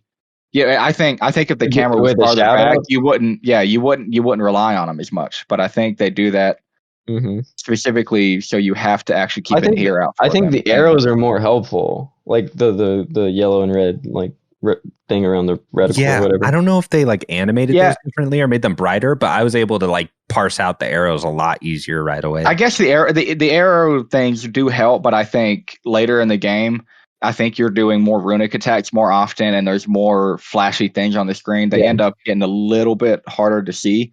And depending on where you are in the world, you might be in a place with lava everywhere. So whenever the arrow turns red, it blends in with the background. So you really have to keep an ear out. Right.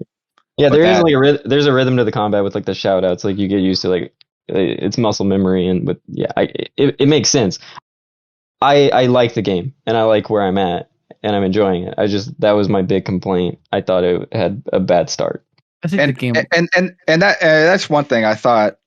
That in that area with the lizards, I was wondering. I was like, is it supposed to be this hard? Because I am having a hard time. And as someone who played that first game twice through, and the second time all the 100%, got the platinum and everything, I feel like I shouldn't be having as difficult of a problem or as difficult of a time this early on in the game. Regardless that I am on playing on hard, but I figured I'm not playing on the hardest difficulty. I didn't think I'd have this many deaths under my belt so early on. But that is the only area I had that problem with. Later on in the game, the difficulty spikes ended up being the bosses throughout the game, and not so much the early encounter. It might be that area maybe that isn't balanced as well. And they really do layer on the mechanics. Then that's good. I'm glad that we unlock things that allow us to take on the enemies. It's just whenever we don't have them unlocked, maybe give me less enemies to fight, or don't constantly spawn them behind me and have them shoot crap at my back right whenever I start the game. Maybe. And sure. I think that probably happens less later, or less in the game. Well, actually, the more I think about it, maybe it doesn't. Every game has a flow, because you do upgrade a lot more. I've already upgraded so much, only being 6 to 8 hours in wherever I'm at. I've unlocked so much stuff that's helped me, and I enjoy the combat a lot more now, because whenever I started the game, I was like, oh god, this combat is awful. But as I unlock stuff, it is more fun, and I am able to take on a larger variety of enemies, and there's a flow that it ensues, but it's just it wasn't at the start.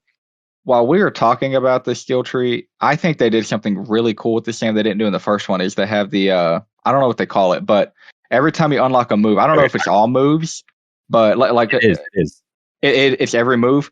So you unlock a move in the skill tree, and then it'll say. I noticed it when I unlocked the first one. It said up at the top. It said 0 out of 50 usage or whatever, and it's the one where like you. So every single move, as you start to use it, if you use it up to a certain amount, you can add a modifier to that move. Mm-hmm. And I freaking love that in the game, because there were some moves that like would take a second or two to get done, and I kept getting attacked. And I was able to add it said to greatly increase my defense while, doing, I don't know how it was worded, but while during doing the move, it would greatly increase my defense in case I was able to get attacked, while trying to rev it up or whatever. Yeah. Or you could increase your damage or increase whatever the fire or ice ability with it was. I really like that addition to this game. I think it definitely encourages you to like try different moves you normally would like ignore. It's just like another like progression thing. Actually, I first saw that in the Wolfenstein game, the reboot. Wolfenstein: really? The New Order. Yeah. If you did certain things, it would upgrade your weapons. Like if you got headshots with the sniper, like every weapon had like another thing that would unlock and make it better if you did a certain amount of things. So yeah, I think that's a cool progression thing. And it's funny because when God of War 1 came out, that's right when I got my new TV. So that was like I got my PS4 Pro, I got my OLED, and then I got God of War. So that was like a really good way to break in that TV. And it just so happens that I got my new TV right when this game came out, and Sony had just released the patch that gives PS5 like VSync finally. So the way I've been playing it is I'm doing the performance unlocked mode. So my TV tells me like what the frame rate is of games if you press a button, and I think God of War runs pretty much like it runs about like 90 frames per second, like all the time, really, almost. And so it just feels so smooth, and it looks so smooth, and I think that I mean, just playing it in 60 frames is a lot better than the first game, just because of like the input latency and stuff. But I think that's been a real treat. It's like the first game I've gotten since I got this monitor that kind of like uses all the bells and whistles to it. And I'm just like, yeah, it looks really nice. And the game itself, just besides all the TV stuff, it's just a really good looking game. It's not the same as that first one. Like you don't get that wow, this is like the game I would show someone, be like, this is where we're at. It is very much still a PS4 game at its base, but now it just runs ridiculously. I would say that for everything except the art design's great. Kratos' face, I think that is probably the best. I mean, it must be the wrinkles on his face. He has so many wrinkles, man. It makes it look so good, and he's got the best. He's got the best. All the character models beard. I think he's got the best beard, like wind physics I've ever seen in a game. Like and like there would be a cutscene where it zooms in on his face. His beard, like flowing in the wind, it looks so natural. It's the best looking beard I've ever seen in a game. Yeah. Oh, and now they're on it. Like the original God of War, all the voice work and the acting is just like top notch. But man, this is not really an early game spoil. It's like happens within the very first scene. But that whole scene where Thor and Odin come in and pretty much does like a mob shakedown. Oh my gosh! To him, I was just like, oh man. Every scene that Odin is in, he just eats it up, man. Eats up every And scene. Whenever I heard Odin's voice, I said, man, I know that old guy voice. Who is that? And it's just me and Victoria watch The Good Doctor a lot. And that autistic surgeon. And he basically has a father figure that kind of adopted him. It's the guy who plays Odin. And he's the most like trustworthy, like calm, nice old guy like I've ever seen in a TV show. So the fact they got him to play Odin, I knew from the start. I was like, man, this is gonna be hard to dislike Odin. I think they couldn't have picked a better voice actor for Odin. And even though the gripes we had with the beginning that we were talking about earlier, like I think the very beginning, like them, I mean, the chase scene with the sled is it's fine. At this point we're used to Sony like spectacle. It's like an scenes. Uncharted thing. Yeah. Totally, it's just it's totally that. Those are totally fine. Yeah. Yeah.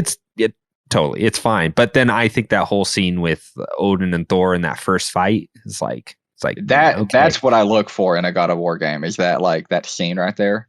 Yeah, I was that's like, what I was playing this game for. I would like to reiterate that was the beginning part where I ranted. That is my one nitpick of this game. Like, this game is phenomenal so far, and I'm sure it just gets better. Like all the other like boss fights, the cinematics, the voice acting, like it's so good. It's just frustrating whenever one part doesn't hit for me. Yeah, that can be frustrating. And just the enemy variety is greatly improved with this game. Oh yeah, that was that seemed to be like everybody's biggest gripe with the first one. It's like, oh, we fought like another one of those big trolls for the 8th time, you know. Yeah. I think the enemy variety is like perfect. Like I was totally fine with the amount of enemies you had in this game. Yeah, absolutely. I also think, it's just like the little things too. I like how they handle animation in this game, probably because it's not like a realistic setting, so they can almost make something cartoony and not have it look weird. Because that's like my problem with games like Red Dead 2 and stuff, or even like Horizon. It's like every animation takes so long to do because they're trying to make it somewhat, I don't know, realistic in a way. But like when you're getting back in the boat, it's not like Kratos is like step in, sit down. He just like freaking throws it and they all throw in and you're off, you know? Or like when you're weird, but okay. I appreciate it. I mean, it may look a little goofy. Sake. Yeah, but like even when you're like pressing circle to use his chain blades to jump up somewhere or jump down. Oh, it's so quick. I love that. I appreciate you that you're just like everything you hit is just like boom, boom. Even the chest, true. He's just like punch, grab. It grabs for you. It's not like it like he punches a chest and it like litters the floor and you're looking down. You're like circle. There's a couple things I think that you do that too, but it's not like every single pickup. It's not like you're running in a circle every time you defeat enemies to pick up seems like loot. Like the same thing with the first game is with this game. It seems like the thing that slows you down the most is probably just traversal of the. There are times. I hate climbing. It sucks. Yeah, and there are times too where I'm like, I appreciate these puzzles, but sometimes I'm just like, man, I just want to see what happens next. Like, but I can't say no to these puzzles because I guess this is where the RPG stuff does kind of bother me. Is where it's just like, man, if I could skip this puzzle, I would, but I want like the heart piece, the apple, or the like magic. Oh, the Nornir chest. But that's not even RPG, right? Because like, I mean, old God of War is like you would have to go out of your way to find. You would have to find like, oh, here's your health boost. You have to go find a chest with it. So it's like, yeah, but some of the I like later puzzles. Every one of those I like. Yeah. They're creative and I don't dislike them, but every once in a while in the middle of a dungeon, I'm just like, okay, this is taking a little long, you know, a little long in the tooth. I don't know. Every time I think I'm about to get stuck on something, one of the characters shouts out the answer, so I'm just like, okay. They do that too much. That is my biggest a couple of times where I'm like, well, I was literally about to throw my axe. I know what to do, please. Yeah. So I've had like 3 occasions where they say it after I just did it. Oh, like yeah. Say the solution like I haven't done it yet.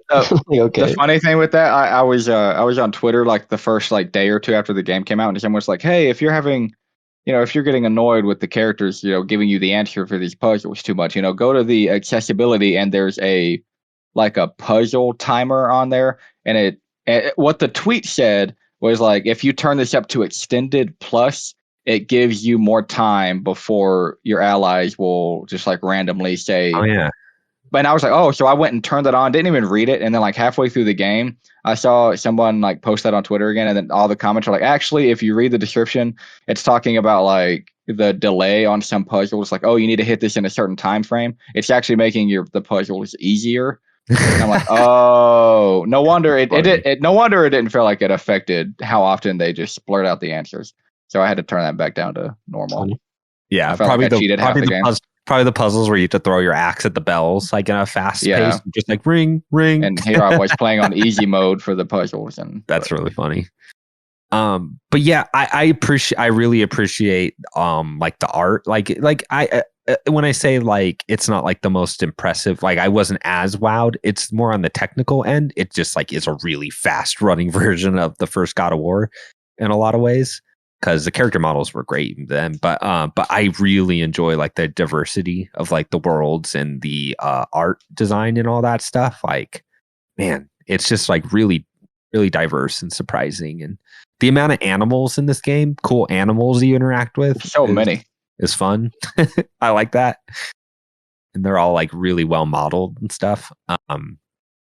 And so, yeah, I don't know. I feel like everything in the game is like really snappy in a way I enjoy. The only sequences I've had issue with is when remember in the first God of War where you open up the lake and you can like do missions around.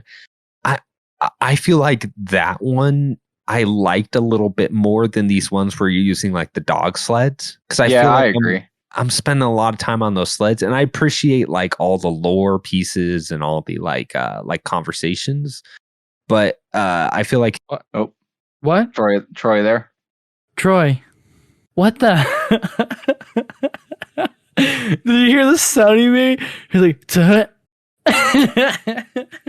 He did just cut out. Josh, are you there still?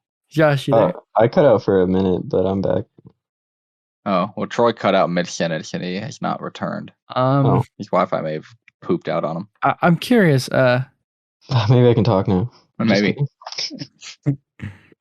Okay, podcast listeners. K-pop listeners. Hey, podcast listeners. You think he's still talking? Like he just thinks we're not. I don't know. You should listen to the Supersonic Battle themes and Frontiers. They're amazing. They're just legit rock. They're just legit screaming rock. I put in the chat in case he is talking and we can't hear him. I'm just advertising while we wait. What else should we tell our podcast? This is probably going to be cut from the podcast. This probably is. I mean, knowing Troy, maybe not. Maybe not. That's true. He might forget. He's gone. There he goes. He's gone. Wow. Go download Monster Hunter Rise today. Text him. Anything you want to promote, Josh? Promoting. This is probably going to be cut, Izayah. Play Sifu. Yeah, go play Sifu. Go play Sifu. Hey, maybe I can now that I'm done with God of War. Yeah. Although you guys keep talking about Vampire Survivors. Oh, that's good too. Yeah, play that. Play that, yeah. Colton, and if we get cut, you should say something. I think it's funny they added the Rocket League car in Fortnite. I like driving it. Did they actually? Yes, they did. And it is that like why I had to download a 4 gigabyte update? Maybe. And it is literal, like it is Octane from Fortnite, and you have the boost and you have the double jump and everything. Like he's back. Can you guys hear me? It's been awful. I'm on my hotspot. The internet just died at the house. Oh, really? Damn. Yeah. Yep. All right. So, well, I will edit that out. But yes, all I was saying. Were you guys still talking about the game or just being like, hello? We're just promoting stuff. Yeah. Isaiah was like, all right, what do we have to promote? And I was like, it's probably going to get cut, Isaiah. I'm going to keep it in now because that's funny. Well, I'll listen to it. I win!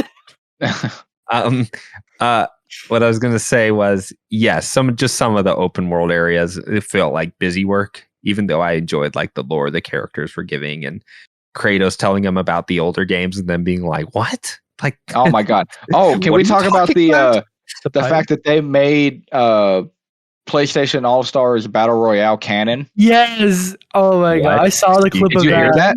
No. Did you hear that? Okay, so you're riding in the boat or whatever, and Mimir just starts talking. He was like, Kratos, I've heard, over through the Pantheons that you've participated in quite the many tournaments. And Kratos is like, yes, like I've participated in many. And I forget exactly how it goes, and then they're like, oh, but he basically like blowing it off. And then Mimir's like, no, but I heard that there was one that I thought it didn't sound real. Like you fought Barry. Oh yeah, it was like you fought the greatest musician of all time, and you fought an obese princess and a little man made of cloth. And that's hilarious. And then Kratos, all he would say is like, I will not speak of this. And that's all he says about it. I was like, oh my God, they just made that game canon. Kratos, Well, canon. they deep cut too, because they mentioned like Demos caught it quite a bit of times, which is like my favorite old school God of War game. Like Ghost of Sparta and stuff. Like they're like deep cutting. It's really they cool. talk a lot about his past in this game, which I really enjoyed. Yeah, and I like one of my other favorite moments from the game that I actually got to see through TikTok was when Kratos is he's in a cave, he picks up something, he's like, a pipe, and Atreus like, what's a pipe? And like Amir is like, it's like something you kind of use to relax. You burn some leaves and you smoke it. And like, can I have some? And they're both like, no. so they're smoking weed in the game. I love that. All that stuff. Oh, and did you notice the poems that you can pick up in the game? There's poems? Ooh. Oh yeah. No, they reference other games. Like there was one that referenced Bloodborne. Yeah, there's one talking about Bloodborne. They go through all the PlayStation exclusive games.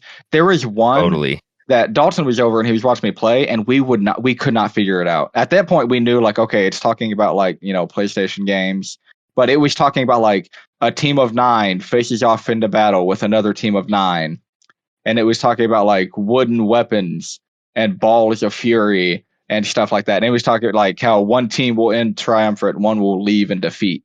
And then I ended up looking it up because it was driving me crazy. And it was just talking about MLB. It was talking about the baseball game. Oh, that's so stupid.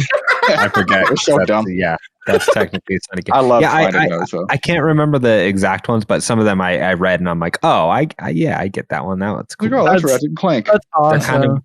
Yeah, that was the one I read. Yeah, they're doing like a weird multiverse thing with God of War, which is which makes sense considering he's going into other pantheons. So, yeah. Colton, you finished this game. I want to know. I don't want specifics, obviously. Spoilers. But I want to know: did it pay off? Because I mean, they did announce this the end of the the Norse duology. So did it? Do you think they left it at a good place or like an interesting place to move forward? I think they did. Franchise? I think. How do I say this without spoiling? Like I want to say, are you satisfied? I'm personally satisfied. I think if they did any more, I think it'll be too much. Overkill. With where the game ended. But that just leaves me. I don't know. That just left me wanting maybe not even specifically Kratos or something, like maybe another game in this universe, like in a different pantheon. I think I liked so much with what they did with the Norse pantheon that I want to see the Egyptian pantheon or the world building. Or I don't know. Yeah, they made Little Big Planet canon. I want to see Kratos in Little Big Planet or something. I don't know. That sounds awful. Yeah, it might be. He just jumps to the side with kind of bad physics. Kratos just Kratos finds a pantheon where he meets like literal God and Jesus, and he gets forgiven for his sins. Yeah. Maybe the next pantheon it'll be the Christian pantheon. I mean, at least we can agree. Out of the 3 games we talked about today, this is by far like head and shoulders above. What those other 2 games we talked about. Oh man, this Sonic game was good. Shut up. Realistically, it's a 70. It deserves a 70. But anyways, this is a Titan. This is a Titan video game that goes up against another one. No. The Titans were in the old God of War games. Yeah, Titans. No. Giants in this one. I don't want to hear it. This is the giant that goes against Elden Ring, and I'm excited to see these 2 pop off. It'll be so fun. I think I watched Donkey's video recently, and I think he said he was like, you think of AAA games, and a lot of people think of games that I paid $60 for, but they're glitching left and right. And he's like, this is the definition of what like a AAA game is, how clean everything is, and how and I thought that was that's how I felt with it. I mean, like my nitpicks are just like there was like one really weird character turn. Like that's the sort of thing I'm nitpicking at this game at this point. It's like, like the open worlds sometimes get a little tedious. Not the open worlds, but like those open areas. And like there was one weird character turn where I was like, wow, that changed. This character's tune changed real fast. But yeah, like I said, that there's not much I can say bad about it, other than what to Josh's point it is very much this is the type of game PlayStation makes now. And But it's the top tier. It's so good. It's hard to. I wish they were all this good. Yeah, but it's also very safe in that way too. To where it's like, would today's, this is totally off topic, but like, would today's Sony like make Shadow of the Colossus? You know what I mean? Like they're so away from that. Like, well, that's more along the lines of just like blood games are in general. No, I mean like Shadow of the Colossus would be more equivalent to like them publishing Bloodborne. I guess, right? And you're right, and they did do that. So it's just lately though. Yeah, I mean, Sony did like make and publish that game, Shadow. Like they had studios. Was Sony's like studio. Yep, yeah, that was Studio Japan. So so they won't do that again because that studio. That's it. Because they shut down all their studios except the Astrobot in Japan now. So you won't get any of that. Although I want a full-fledged Astrobot game though. Although they are making like a Gravity Rush like anime, I think, which is what? Yeah, I never thought Sony would watch Gravity Rush again. I really like Gravity Rush. I love Gravity Rush. Gravity Rush is awesome. Again, off topic. I just think Gravity Rush came out at a weird time for PlayStation. PSP or PS Vita. Well, PS Vita, and then just like early PS4. I don't know. I feel like we had Mac. I mean, yeah. It would have. We'll do our PlayStation tier list and we can talk about that. Yeah. We'll talk about Gravity Rush versus Knack. I am getting off topic with Sony's first party, but hey, like we said, they are the only ones making games of this caliber, and it's what like Xbox is like, drooling over. Like these are the games they would like to make, and it's just Sony right now is just the only ones that seem to just do it with that sort of flair and polish. Other than like a Rockstar game, even though I don't love their games for various reasons, but I don't love all of Sony's games either. So, and I'm also off topic with you about this, but like it's also the reason why I don't think Sony is going to be like overthrown as like the Titan for like a console and console wars. It's PlayStation has the games, bro. Has that? I don't know, man. That meat. It counts. It counts for something. Xbox, they got stuff coming. We'll see. Yeah. And that's the thing. This generation's gonna be long. There was just because of all the lawyering that's happening because of the Activision acquisition. I think someone just pulled up paperwork saying that the PlayStation, that they're planning on putting out like a PlayStation 6 in like 2027, 2028. So there is still plenty of time for Xbox to come back with its first party stuff. And do I expect them to make God of War, like Ratchet and Clank, Horizon, Ghost of Tsushima level stuff? At least one big hit. Hopefully one. Yeah, that's my thing. I'm like just one. Like if it's perfect dark, then awesome. That sounds like a good time. But we will see. But yeah, that's God of War. Anything else you guys want to say before we go? I felt what's up? What was that? Was pretty thorough as far as God of War. No one tell me to get good. You can get out of here. I don't want to hear it. I only hinted towards it, Josh. It's okay. Wait, well, I didn't hear you. Don't tell me to get good. Okay. I didn't hear. What did he say? Be more specific.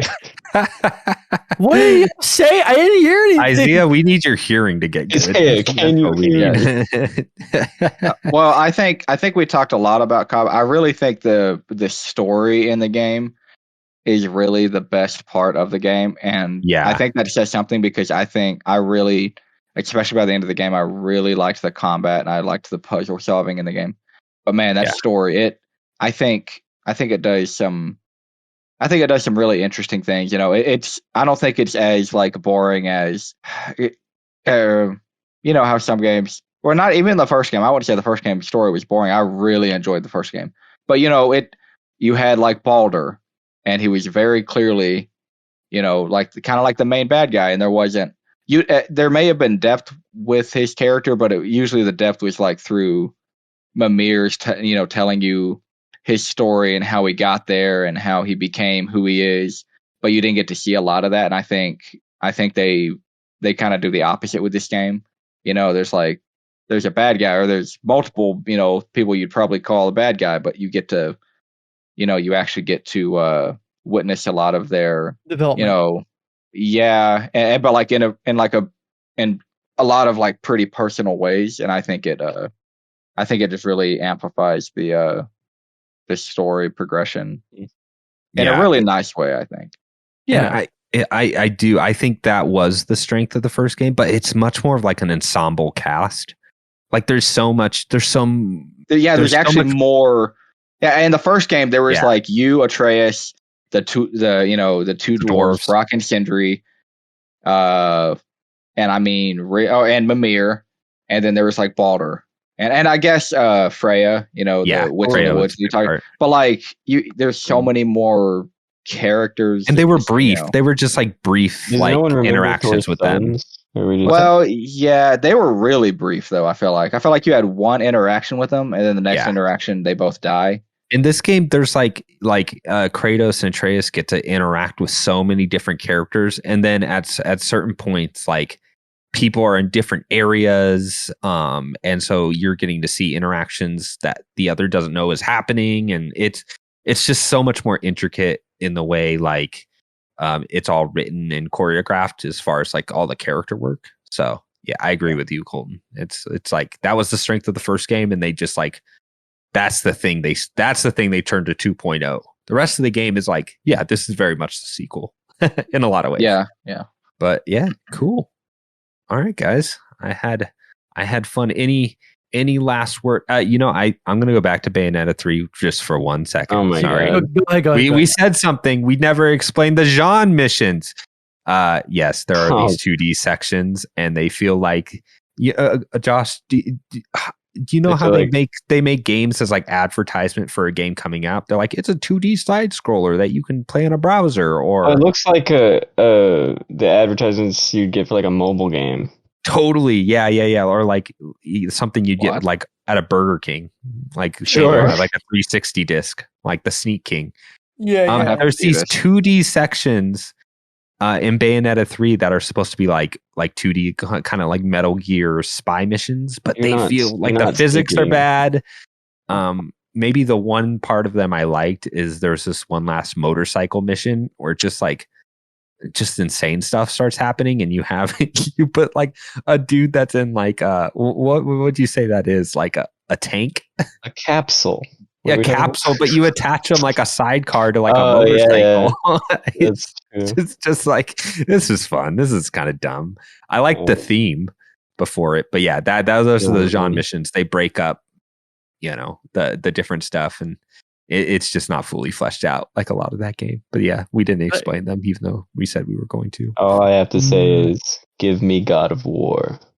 That's good. Can I have my second with Frontiers real quick too? Go. Yeah.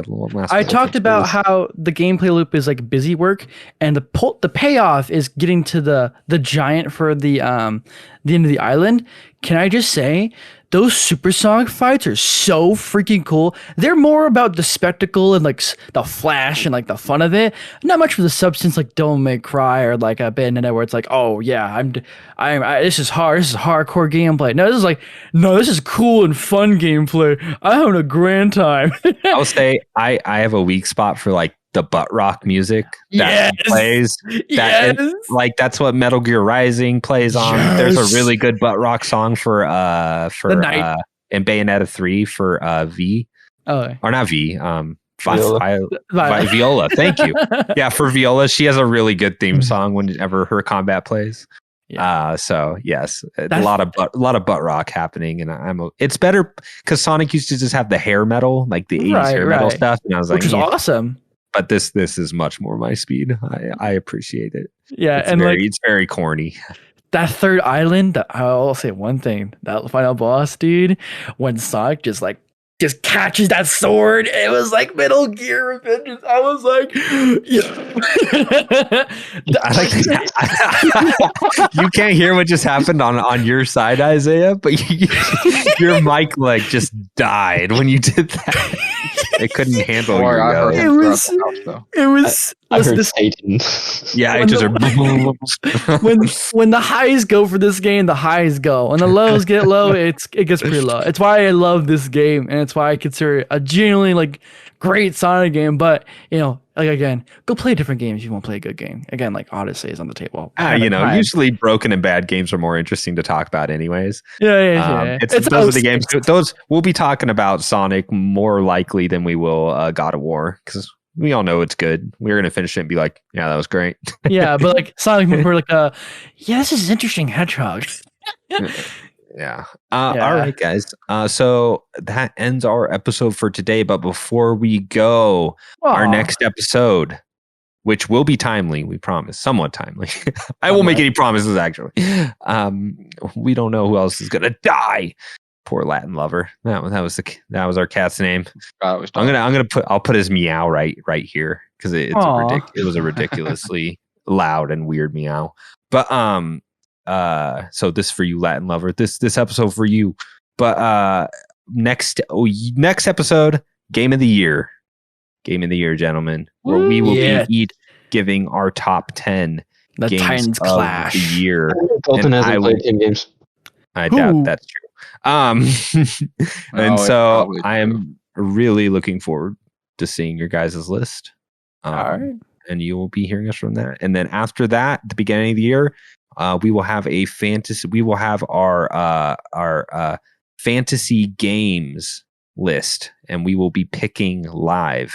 And if you don't know what that is, it's like fantasy football, but a lot nerdier, and it's pretty fun. Mellier. If you want to put down money on who's gonna win, put it down on me and Victoria this year again. Honestly, this year, if you guys want to put down a $5 pool, I'm okay with that, or more. If you want to make it, if you want to give someone $100 at the end of the year, we're cool with that. But we might put a little money down. That sounds fun, or at least a dumb prize. I don't know. Dumb prize. Yeah. Yeah. I did look into like taxidermied animals, but okay, they were oddly expensive. Let's do the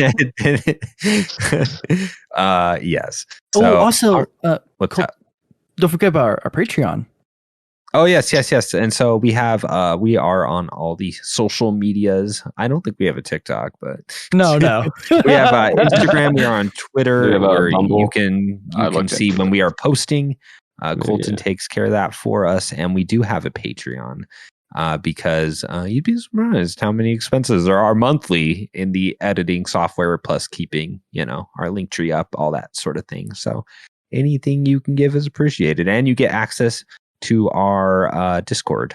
We have a community channel there, which we like to post in when we're not, and we try not to argue too much on it. So Right. I'm never on it, so there's no argument. We try. You see, there's no risk if you never look. Although you do happen to always make it to the podcast, and you never confirm you're coming. I just assume that. That's true. It's not like have you guys texted Josh? Do you know what he says? I'm just like, man, he saw it. I'll see him. I'll get better about it. I'll try. You'll be the guy that just gives the thumbs up to everything instead of giving you an actual shot. So I'm like, good enough. All right, that's our episode. Thank you for joining us, and you guys have a good week. Bye. Hey, I'm talking about 3 months from now.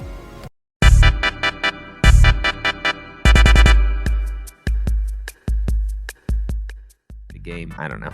I did want to kind of counter your point with music. I do think the music kind of grows out a bit. However, it lacks that thing, again, like what you said about Breath of the Wild. What makes it so great?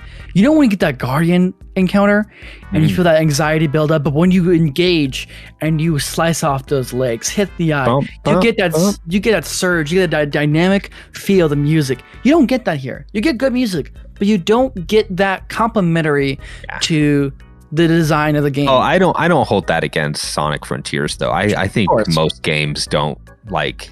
I think Zelda games have always been really good at that, like making. I thought Breath of the Wild did really good. It was like the lack of music that I think I liked, and then like every now and then there was music. It was. But like then really if you went to like a meaningful. village, you're just like, wow, this is special. I feel so happy. Yeah. But even like in a Wind Waker, when you would do like the counters, it would do like musical notes. Oh my that would god, build. it's amazing. It goes bum bum bum bum bum bum. You know, Sounded better Zelda's than that. always been really good at that.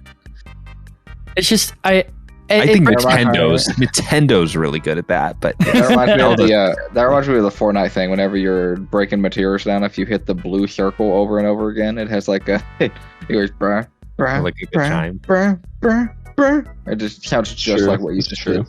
I think Vampire Survivors, the chest opening animation is. Although, Josh, I didn't figure out that you could skip those by jamming on B. I don't even want to. I love it.